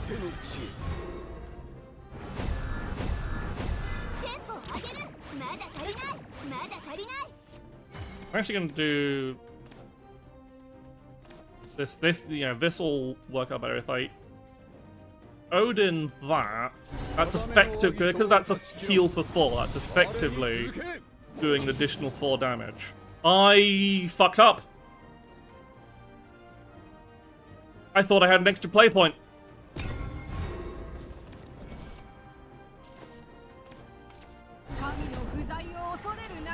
Fine. Fine.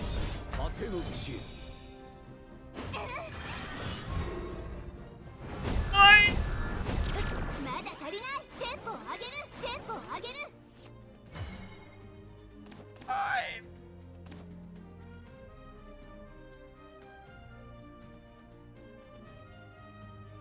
I just don't have a way to deal with this Gillenese.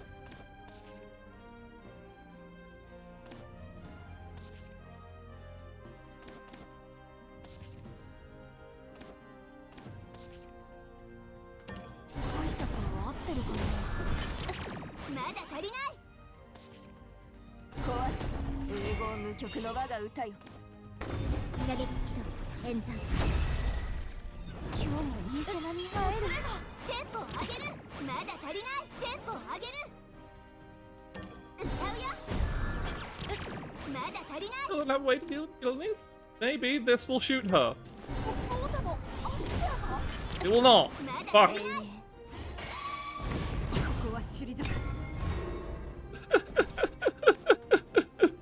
All I had to do was swing at the Gillenese with Odin.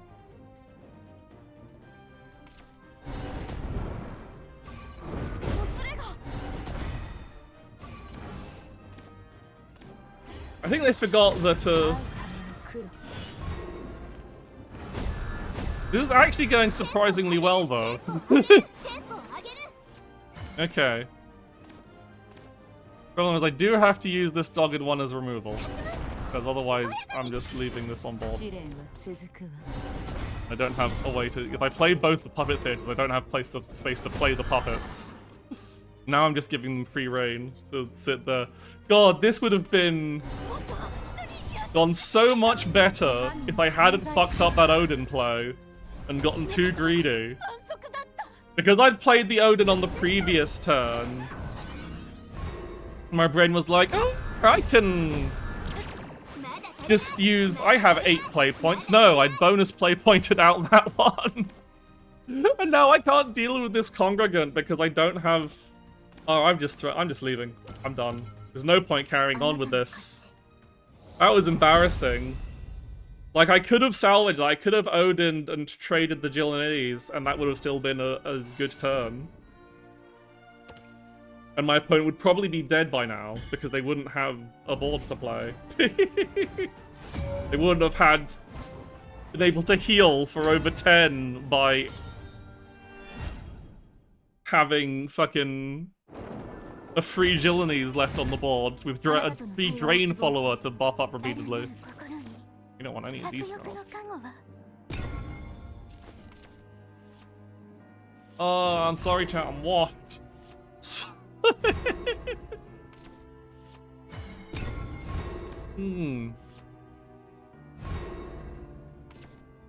Okay, given this time, I'm gonna actually play Point Out of Beauty as a more aggressive start.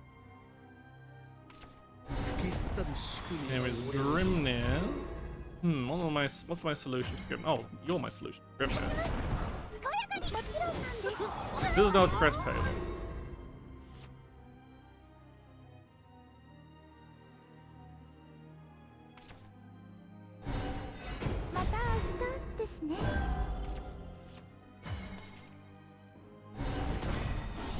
Bit better.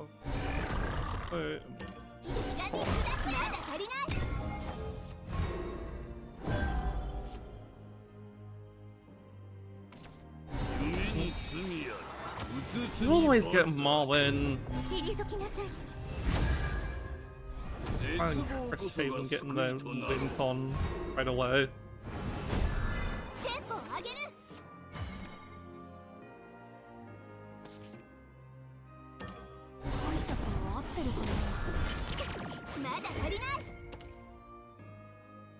Evolve.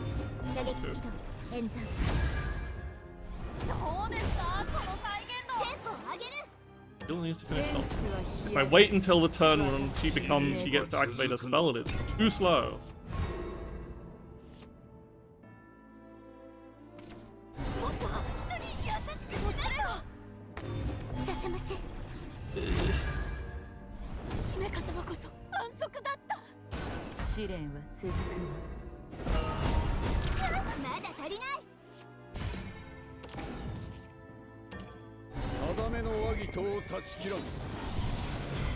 A regular evolve mode, I don't think it's gonna matter if it's on.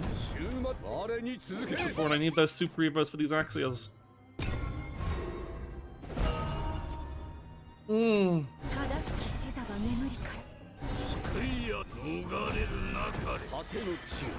Ow.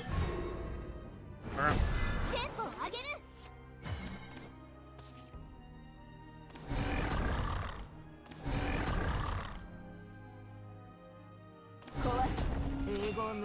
Do I want to do... I think I want to do more face damage than I want to have a bigger devotee. So.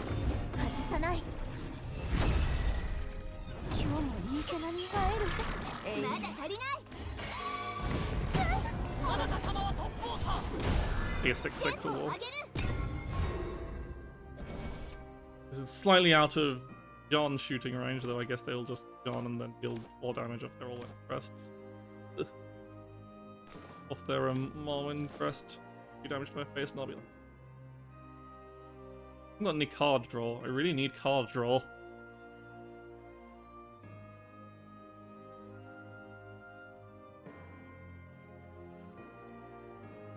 Well, maybe they'll just heal for 10!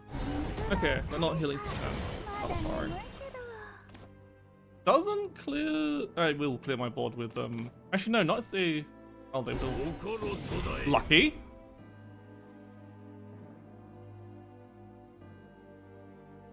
A random target, by the way, and it hit the one that's got more health. Always happens. Yeah, of course they've got it properly ordered and everything.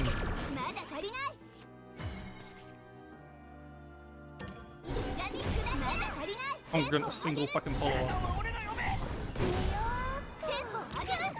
Where is my card draw? Where are my cards that draw cards?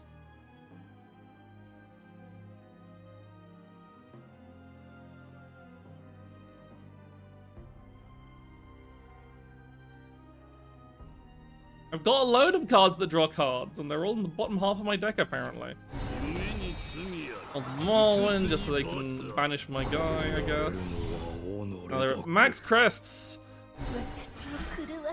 That's 2 play points, heal 10, don't you know?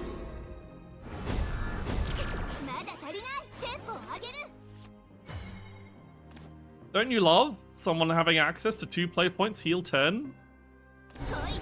Doesn't that seem fair? Acceptable?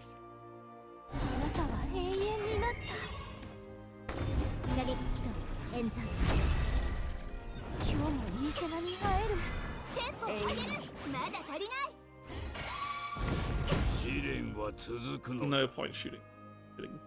Well, Dejan, it's like whatever. So what happened there? Madison Benison is a 2 play point card that heals for 10. I don't have the I'll play by but it gives you a crest with countdown 2 that deals 10 damage to your leader.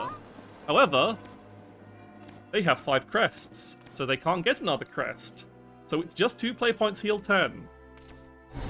Also known as absolute fucking bullshit.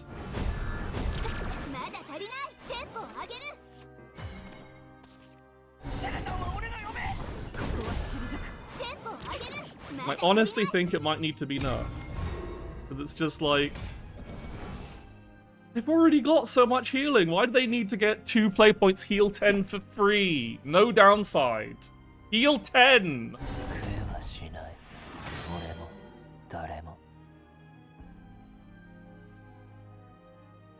Just feels miserable.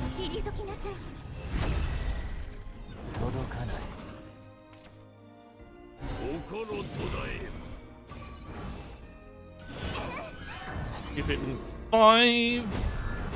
I have a solution to this Wilbur. Well, finally, card draw.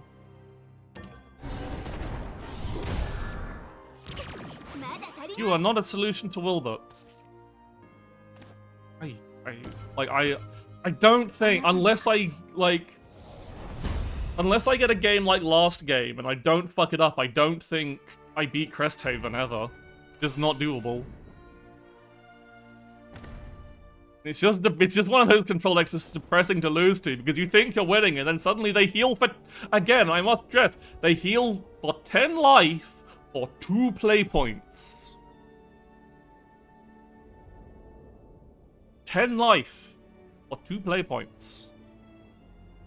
The only downside is they can't play that if they don't have 5 crests. But you have seen that it is incredibly easy for them to get 5 crests. It's fucked. It's fucked. It doesn't feel fair.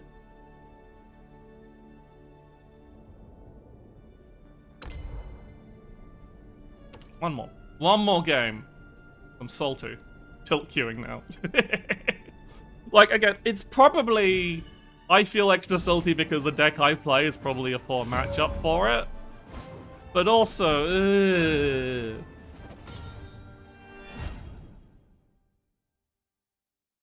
Because, like, heal 10 doesn't matter if your opponent's running, like, OTK or something. Then there's... Don't tell it's bad in pinball, they're bad in real life.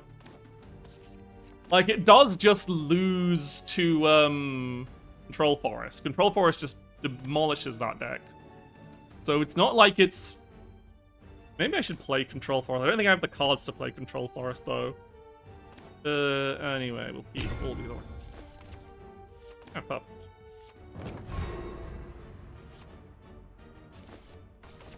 Yeah, they're going for the early Quick Blader. I guess we go for an early Puppet Man. Get this boy out of here.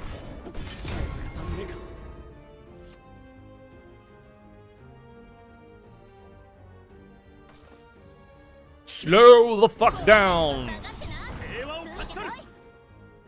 That Lance Trooper is very luminous.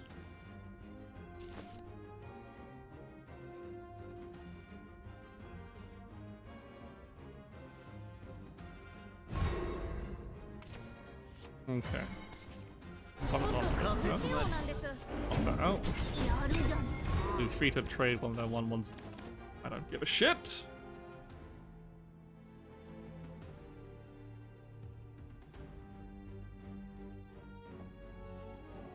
A room. Poundable. Sure.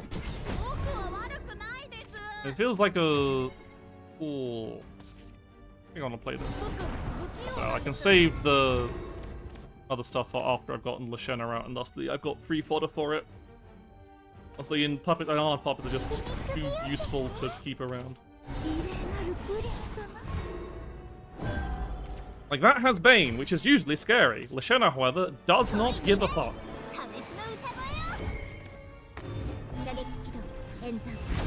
How's that, Bane? Destroy anything you touch, I don't care. I am the destroyer. I got the orange circle, fuck you.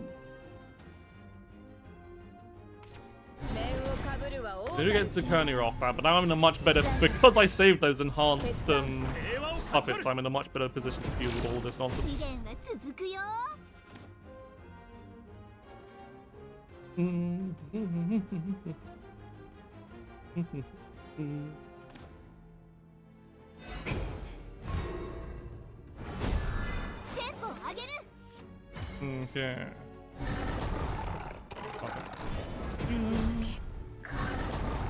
One puppet. Take care of another one. And I think I do evolve UD here for the card roll. Actually, no, that doesn't work because she's. Oh well, I evolve UD for the life game then. Realize, wait, shit, she replaces herself. Maybe I'll draw a card next turn. I do have to probably avoid using this wasteland of destruction, which is probably bad. It depends on what they play. They haven't actually played that much loot, so they might be pure officer swordcraft. Maybe better or worse. Okay, so the Luminous Magus, that's probably... That's a bit annoying. It does, at least the playing UD here means they have to trade that. Okay. Deal with all of this nonsense. Probably should draw first. Might get like a... Not what I wanted, but you will also actually... Actually, yeah, you will... Perfect.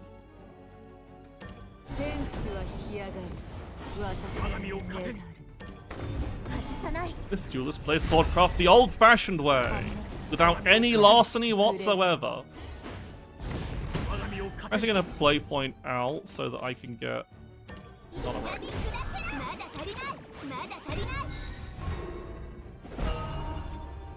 Basically, I'm just stopping them from having a board by any means necessary at this point. Yes, samurai. Oh, what do you mean? Oh, how you beat swordcraft? At this point, I think I just fucking put a little pressure on. Not a great Odin, but I've got two other Odins in hand, so I might as well be aggressive with them. I said 9 random damage assigned between 2 followers, all 9 hit 1. Wow!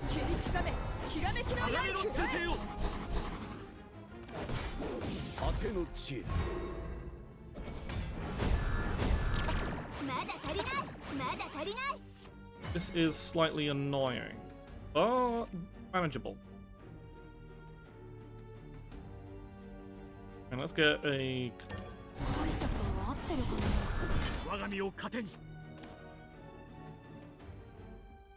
And then...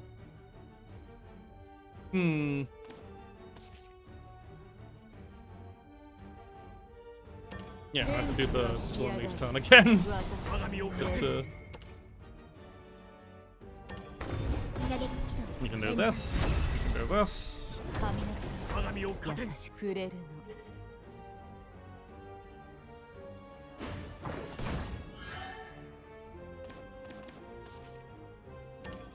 You can do this.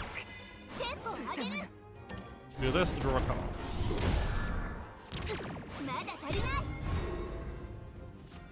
I'm trying to think though, what current cards do random damage like that? I thought it was all like progressive split damage.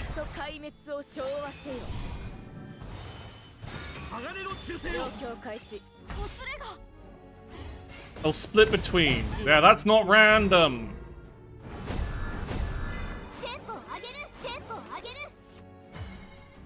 This is kind of cool.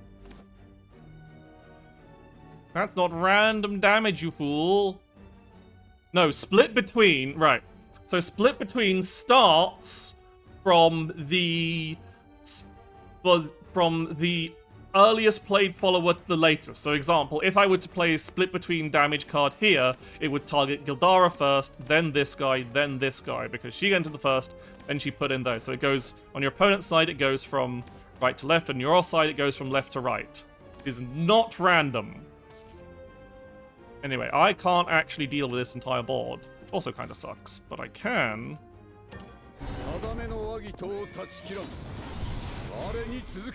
Work on some damage here. Can deal with most of it.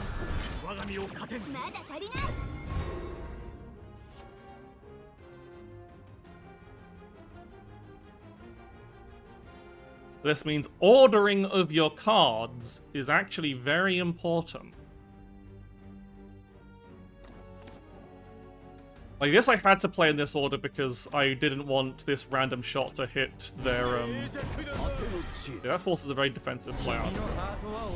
Good for me.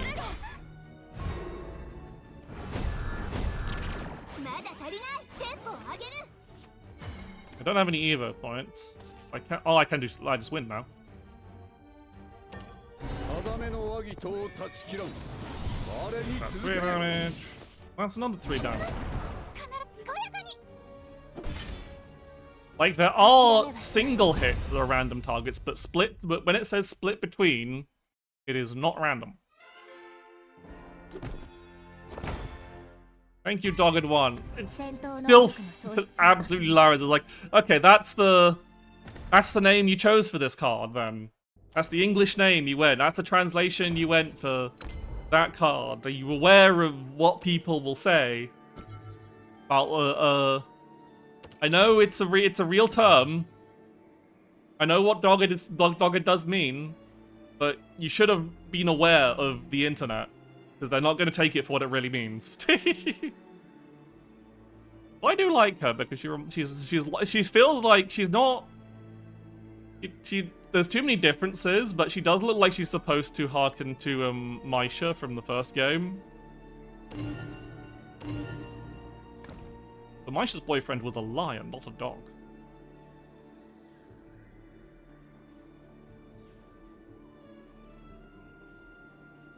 But like, there's a bunch of other differences that make us like, oh, maybe this isn't her. But it's the color scheme's kind of like all right, the same way that there's another card in a similar theme to the set. Where is it? He makes me think of Kratos. Not Kratos, God of War Kratos. This is Kratos, Shadowverse Kratos. Who was a story character who never actually got a card. He's also a solid, didn't realize just how much of a solid little card he is. 2 play points, 1/3 ward. Gets Bane when your opponent's followers super evolves. Really handy.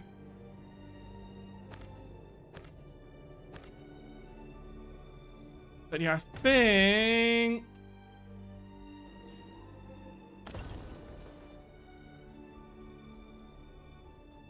that was. I don't know to check. Do I have the cards to make control forest? Because I want to beat. I don't think I've seen any of. I think I've got like 1 copy of the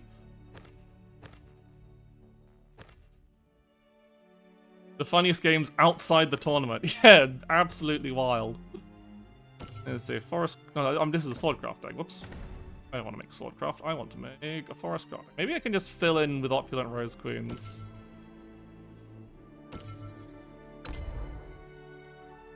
Probably should. Forest craft, legendary. I do have 1 Izuda. Okay. Because Izuda is more important to the deck than Cruel. Cruel is just a handy control card. Izuda is the one that actually kills. So I could make a deck just by crafting 2 Izudias. And then just making a cheapo... Let's do that, actually. Let's try making a cheapo forest craft control forest with just Izudias, no Cruels. A lot of the rest of the deck is pretty cheap, to be honest, I'd imagine. We definitely want Glade, Card Draw, and Supplicant. is more control. So in. Aaron's probably a really good card in this deck. Deepwood Fairy Beast for keeping us alive. Congregant actually not that useful. What we generally want strong control options. But not yet. Not yet. Not Roach, because we don't really have to be doing combos to do. Like, no combo specific. Maybe Grimnir? Probably at least one Grimnir as a thing. Baby Carbuncle for the for the ability to do annoying shit with this video, so I think that's it. Devotee, early board control, very good. Defense, maybe? Not a bad card. An allied forest is a set deposit cost. I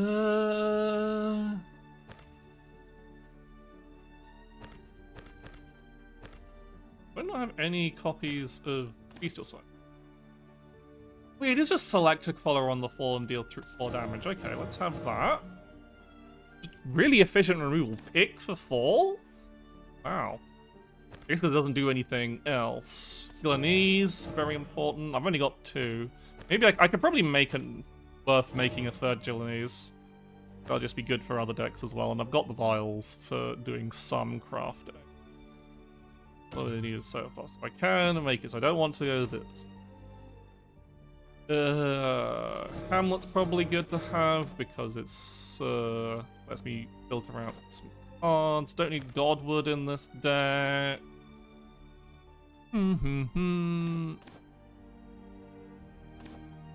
Divine Thunder's another use. I'm just thinking out loud. What are other? Odin's probably Odin and Olivia. Probably worth putting in. Maybe one Lamaga. What's my? I need more like things to play on 4. What a good control card. Divine Thunder's. Okay, so I've got too many cards now. What can I take out? I can probably take out. It's an Odin less. Actually, no. I'd probably rather have Aaron than Odin. Like Banish is nice, but like just a big ward that heals. I'll take that. And I probably don't want to have both. And so these last 2 spots I'd probably fill with Cruel. I don't know, so Cruel is a board clear, so I do want something kind of board cleary-y. I guess I've got Divine Thunder. Greatness, no, that doesn't do much. Tablet, no. Working Grasshopper, no, it's hard to get that efficiency up. Phil Dow, maybe? Hypno and Gypno? Both very... Maybe I want... Ooh, Eradicating Arrow. Dude, that's a random card. I don't think Eradicating Arrow actually means much in this...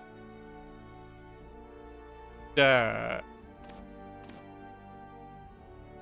I should probably look at what kind of decks are being run. I can check that. Look at... Let's not go completely blind and make a shit deck on my own. Let's see. And use the resources available to you, in which case I'm using Shadowverse-wins.com. Became incredibly easier to find good decks now since they introduced the new ranking system. Right, I'm looking for... Oh, let's do... No actual... Oh, here's one. One's in... This one isn't in the, like, super upper echelons. I was doing a fucking very nonsense. Doing control until you get Jerry. Jesus. I guess it's using... that kind of makes sense.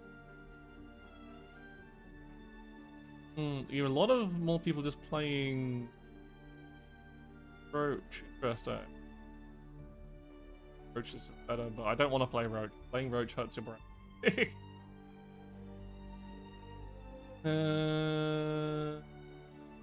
Right, I can make this version.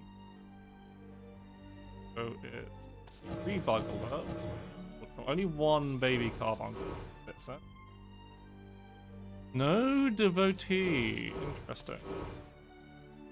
1 Grimner, yeah. Just running 1 carbuncle. 2 lilies, 3 fairy fences, I guess. Board control. Gardens Allure, nearly that's a college. 3 things, 1 Grimner. 3 Gillanese I don't have. Well, get 3 Gillanese, 3 Hamlets. 3 Cruels I don't have, 3 Cruels, so I'll say these Divine Thunders are substituting in. This. 2 Glades, 2 Supplicants. Olivia's, 2 Aaron.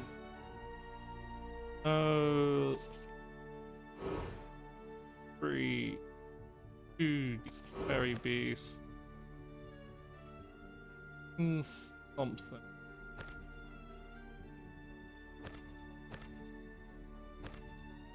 And this one's actually running 2 Congregants. I guess that makes sense. It's makes a wide board that what am I putting instead? What am I out of?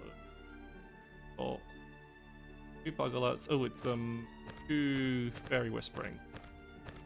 Early game. Early complication. Cards needed. Alright.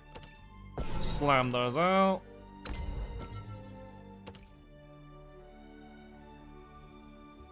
This is a slightly budget Forestcraft deck. Put Cruel in there even though she's not actually in the deck. Right, this is editing.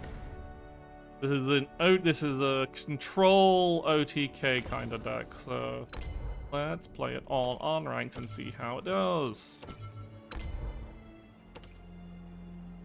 And probably play a couple games, and I'll probably say it's all it for today. A Runecraft. Probably favored. We don't care about their healing. They're not going to make particularly. I think I do want to keep Izudio in hand just to ensure I have it.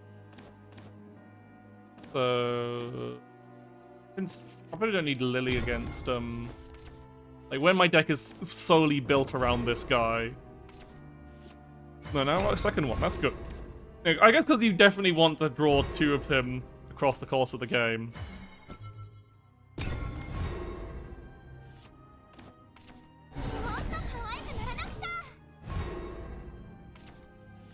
Okay, well in this case we'll play Grim there. It is pressed enabled already, so we've got that for more board control as things go on. What do I discard? And also it means if I can... I probably won't need Divine Thunder this game. I can probably safely discard that, because I don't want to discard... Maybe I discard Aaron.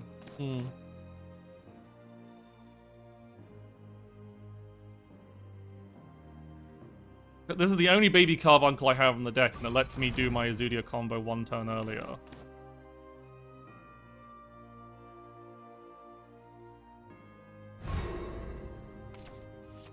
Okay. I think I'll get rid of Divine Thunder here. Everything else I kind of really would like to keep.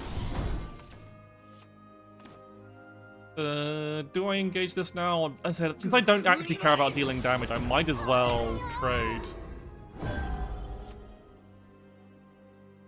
Like, any damage I deal on the board is to their face is pointless because my end game goal is to deal 20 damage to their face in a single hit.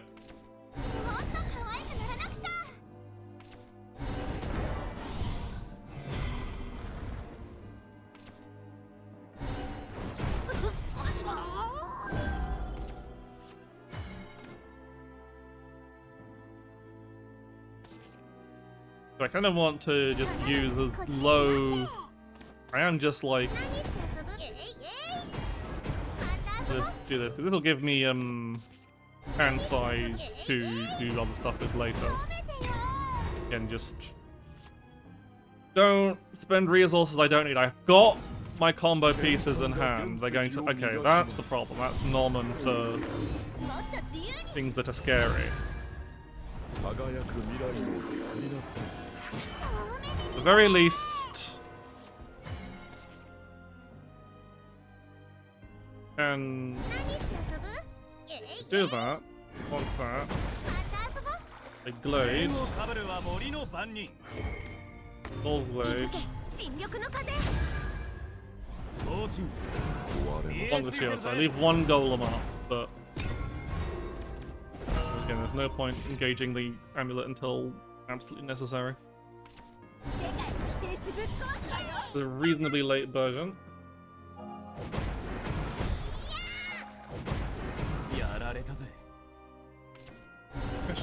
So I want to save my regular evos for these. I guess I can. I need to. So I need to save at least one evo for Isidore.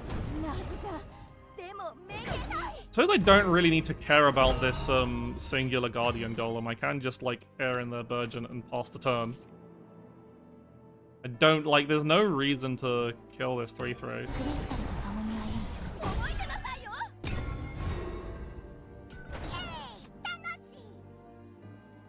Mostly because it's mostly just taking up board space for them. They have to trade it in if they want to play Kuon.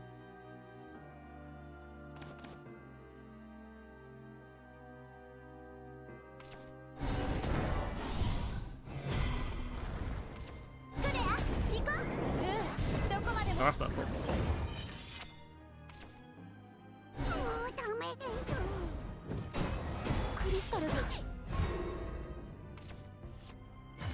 Okay.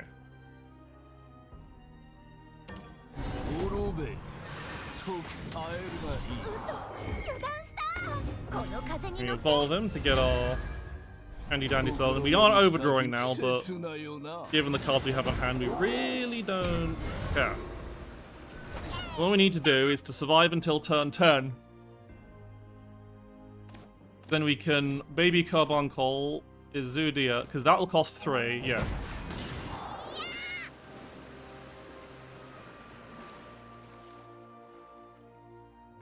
You need to survive until turn 10 with a Super Evo available.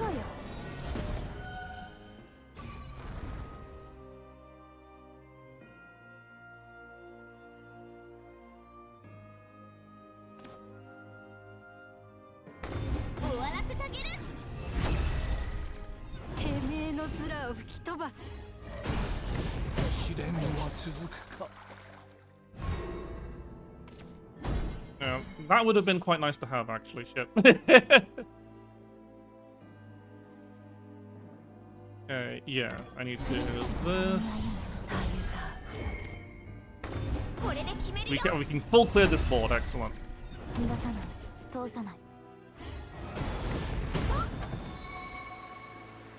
Then we bestials that. And amulet that.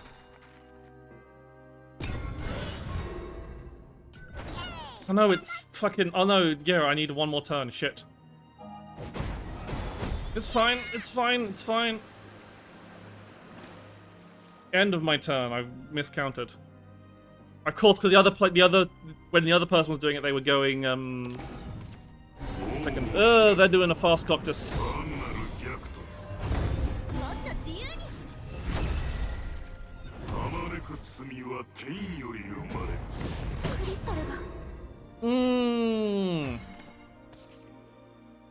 Okay, so I can't do it this time because that's only recovers 3, but I can. What I'm going to do is I'm going to Hamlet Gilane, and I was hoping to get something that could heal, like get something that could heal as well, but alas, I could not. And then hope they can't kill me next turn, basically. Playing anything is Elzu, but yeah. I just hope they haven't drawn.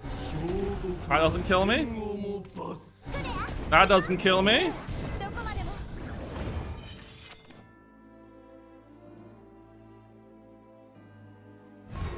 We win! The baby carbuncle first, because we don't want to accidentally bounce our Resudio. It does bounce this, but... And we play our Resudio. Fuck the onion.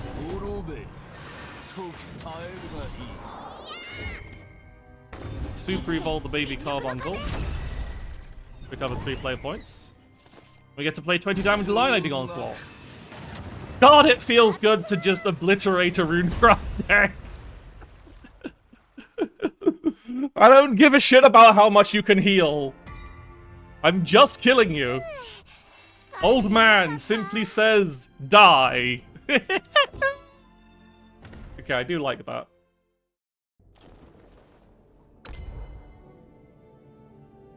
Here we go, card back. By the battle pass and obtain Keith Rothman sleeves. I don't want them.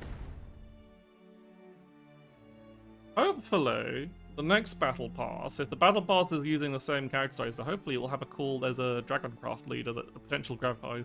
If they do the fucking Abysscraft guy from the store, from the Kaori story, I'm gonna be pissed because they've already had a Twink Abysscraft battle pass leader. That was bullshit. So okay, yeah, I think I'll definitely play a lot more of this Control Forest deck if I keep, especially if I keep running into fucking Cresthaven on ladder, because it does just kill Cresthaven. I guess it's Cresthaven might be able to rush it down actually, because it doesn't have that much of a board, and Cresthaven then just gets to shoot its face a lot. So we'll see. We'll have to see if it actually does well. But I think it's like it's probably a might be a fairly more even matchup than you think. But it's still probably like the definitely a better matchup than Eggs. Yeah.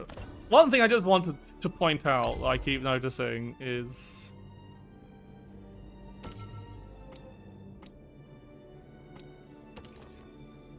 just how fucking smug Izudia is here. Like, smug old man is here to kill you instantly. Because they haven't added, I suppose,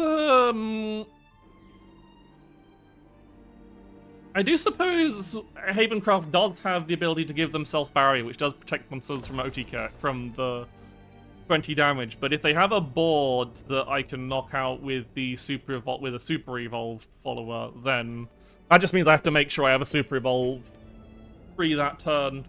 Because if they have for the kill turn, because if they have barrier up, then I need to be able to ping that barrier off, usually with a Super, and my only real way of doing damage to face outside of my kill turn in that deck is straight up just doing the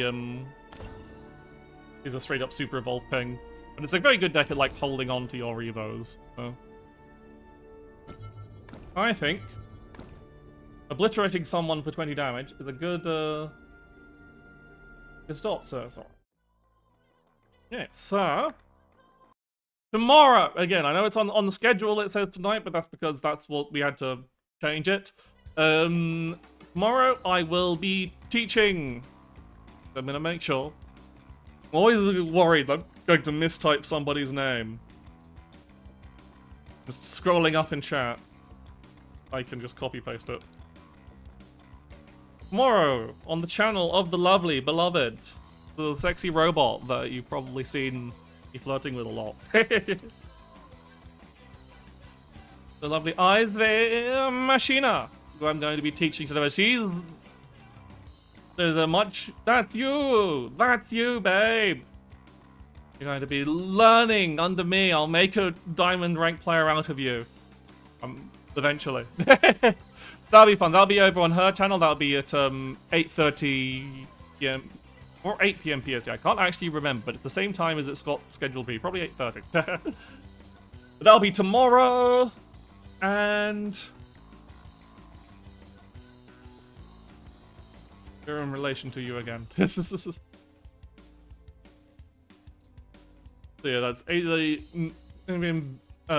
British Standard Time. So you can do that again. I've got the time zone conventions. It's the same time as listed on the schedule, just tomorrow. And that'll be fun. I'll be over on her channel teaching her to play, and we'll probably be very annoying and gay at it. The most inappropriate student-teacher relationship on Twitch. We don't want it any other way. Exactly. I need to find... I've been too busy.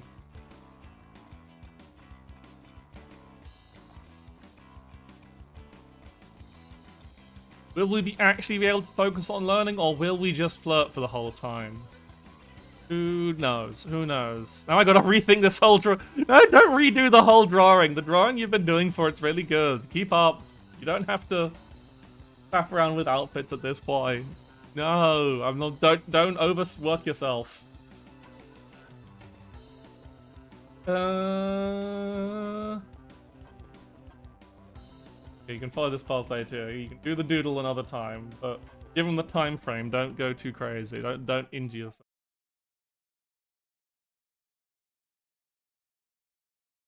Anyway, we're raiding Tiff, who's chatting about